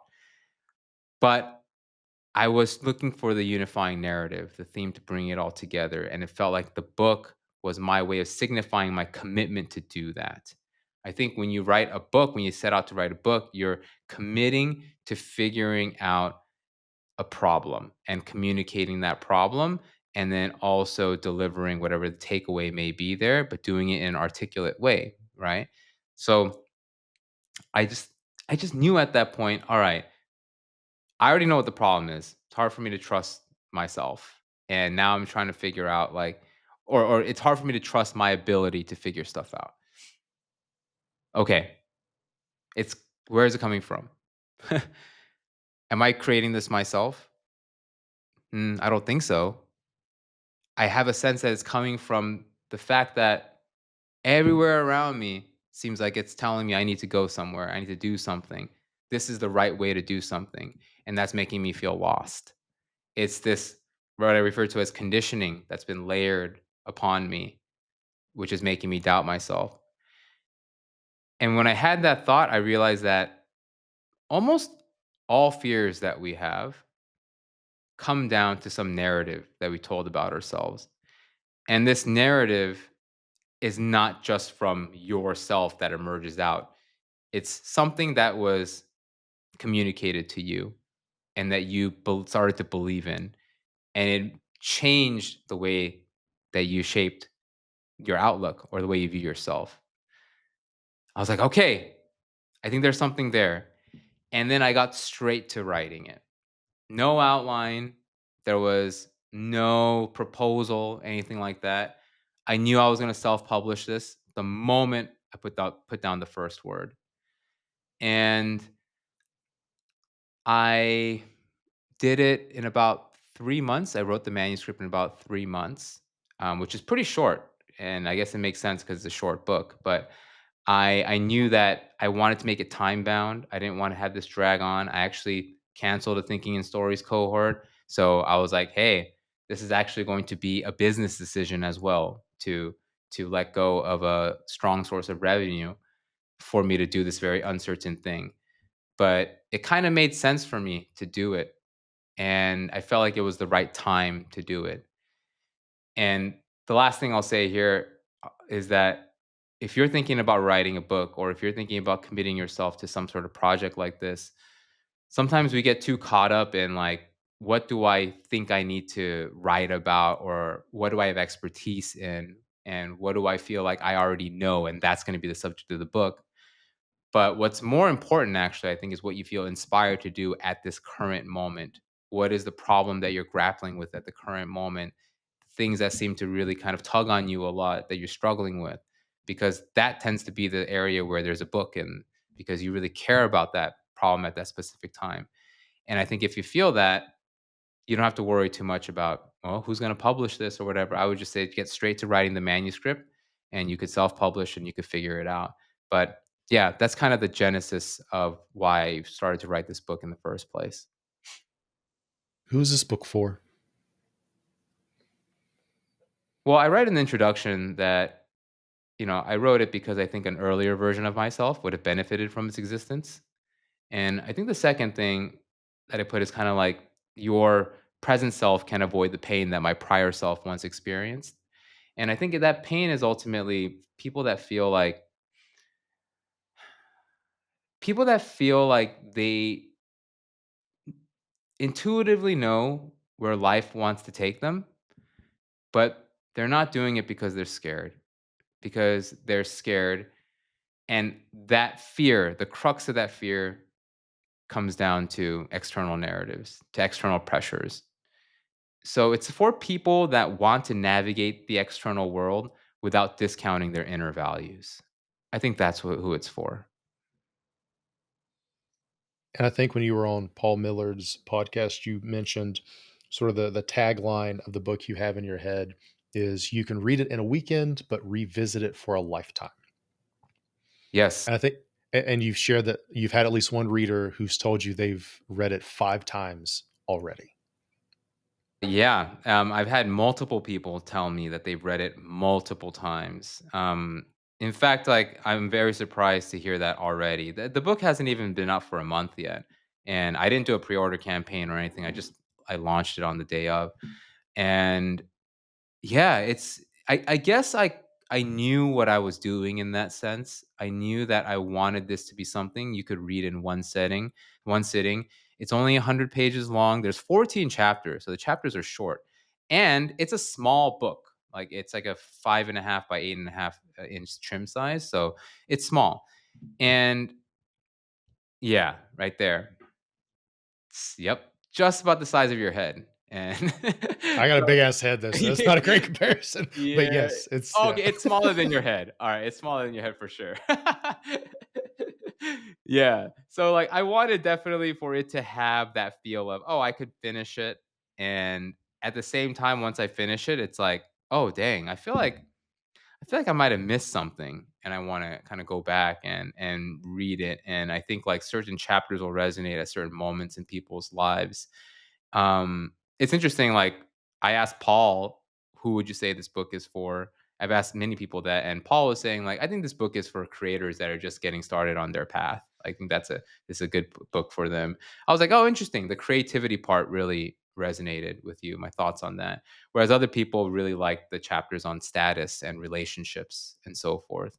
Because one of the thesis of this book is that knowing yourself is not some like isolated contemplative practice. It's about aligning what you know about yourself with your ability to navigate the world, right? I think this is where a lot of spiritual and philosophical traditions on self-understanding kind of fall flat to me. It's too focused on you just stay in the inner world, you block out everything, and that's how you find peace. I think that peace is ultimately something that you find as you move and as you navigate with the world, but you do so with this conviction because you know who you are, you understand yourself better, and it's that balance that you have between the two where you ultimately find peace. Well, I think, this is one of the like a piece from Buddhism is like the concept of like Buddhahood and how you don't become a Buddha, you don't achieve Buddha nature so much as you already have that Buddha nature within you, but you have just piled on a bunch of bullshit, conditioning, expectations, self doubt, everything else. So, one aspect of Buddhism is actually not adding, but removing what doesn't serve you. And, one of my central theses is that we are inherently great, but we hold ourselves back from the greatness that we naturally have, right? Because it's like if you didn't have this external self-doubt or fear or expectations, waiting for perfectionism, waiting for permission, whatever, if these factors weren't part of your day to day, you would be great. Your natural inclination, your quote unquote true self, true nature, whatever, is great, but you have piled things on, in your words, like conditioning. You've been conditioned to question yourself rather than trust yourself.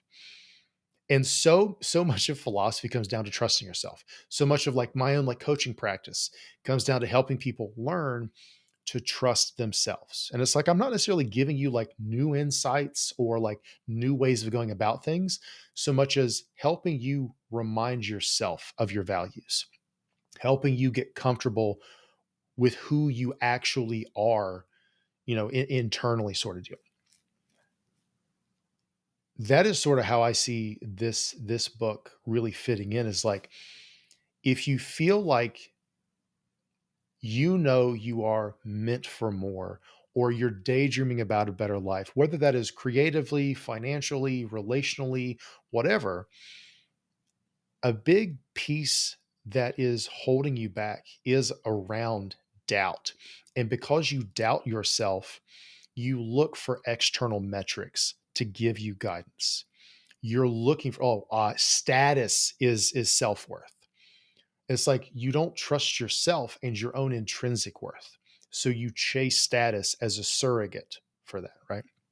Mm. You want to create, but you question your worthiness to create. You question whether or not the ideas you have are worth sharing in the first place.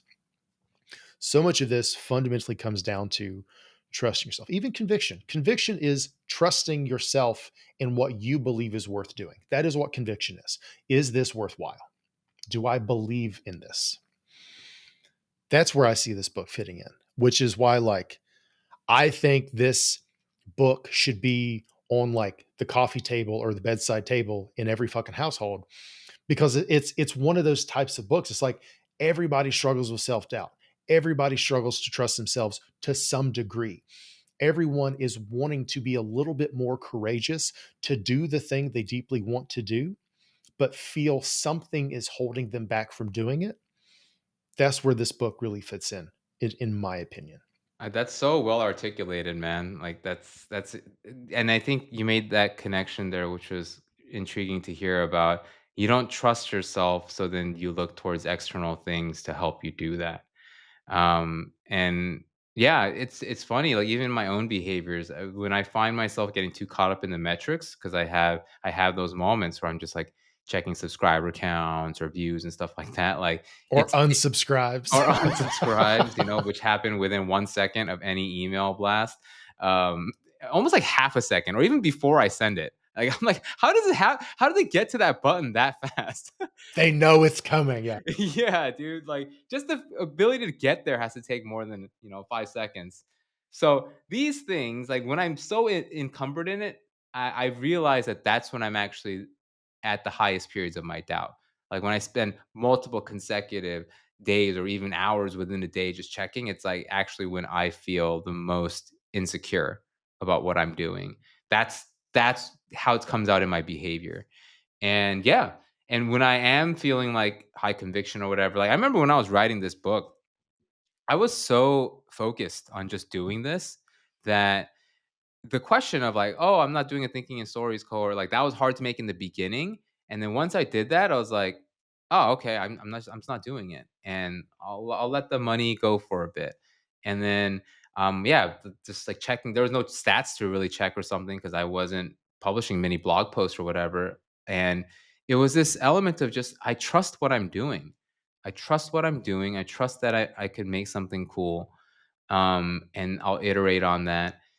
And like you feel that doubt dissipate for sure when you just have this belief, this element of courage to proceed onward, And I think one of the things that I address here to make that a little easier is to do something for its own sake, to to give that a shot. Try doing something for its own sake, and when you do that, you start to develop not just confidence, but a sense of agency over what you're doing. Like, hey, this is for this oasis of time. I'm doing exactly what I want to do for its own sake.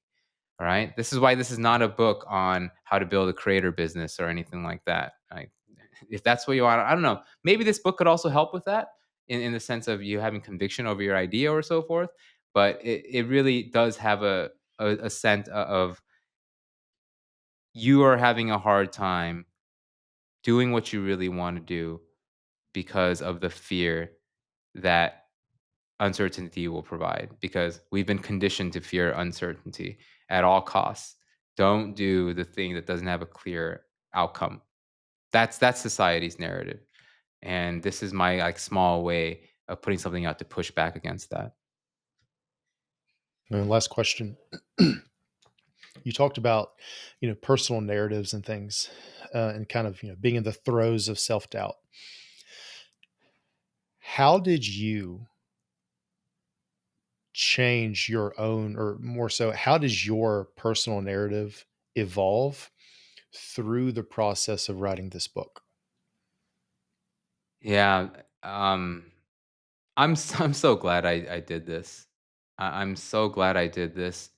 It's kind of a trip because like I will actually find myself like going back to what I've written in here at times and be like, "Oh yeah, there's the answer. There's the answer right there." And I often say that, writing is just a reminder to yourself of what you're capable of thinking. Like that's what kind of writing ultimately does. It shows you what you're capable of. And um like yeah, when I find myself just like being so encumbered with yeah, like self-doubt or I feel like pangs of envy and stuff. I mean, I wrote a postscript just on envy and like reading that it really helps again for me to center myself. And as I was writing it too, there was this kind of asceticism that came with it. And I think like that's a cool thing about writing a book too, is that you enter this period of asceticism where this this thing is what matters most right now, and you're dedicating the requisite time and attention to doing that. So it was also a vote for my own conviction that I don't know what's going to happen, but I'm trusting that it'll be okay. That it'll be okay. And I think that sentiment really guided me throughout the whole book. And like by the time I finished it, that original problem of like the immense doubt I was having, it was not completely silent, but it was definitely faded. It was a lower, and I don't expect to just stay that way, right? But I now have something I wrote for myself and for others that could also help, that I could revisit. And that's kind of why I have that tagline, read it in a weekend, revisit it for a lifetime. I think that captures what I was trying to do with this book. One a big theme we've kind of talked about today is, philosophy fundamentally is a guide on how to live a better life. Like whatever the philosophy is, this book is a guide when it comes to how to trust yourself again, how to cultivate, as the subtitle implies, right? How to cultivate the courage to trust yourself. This is a guide. Like this is a guide to anybody who reads it, but like very, very few books can claim this is also a guide for the author who wrote it. And like that to me, man, that is the thing that really makes it timeless is this is a guide to yourself and you are emblematic of so many people like you. So the fact that it is a guide to yourself means it is a guide to so many others on paths like us, not just creators, but people who want to fully show up in their life, whatever that means to them, they want to be authentic, they want to be aligned, they want to be courageous. All of that fundamentally requires you to trust yourself. This book is a guide to trusting yourself again. Yes, yes. Thank you.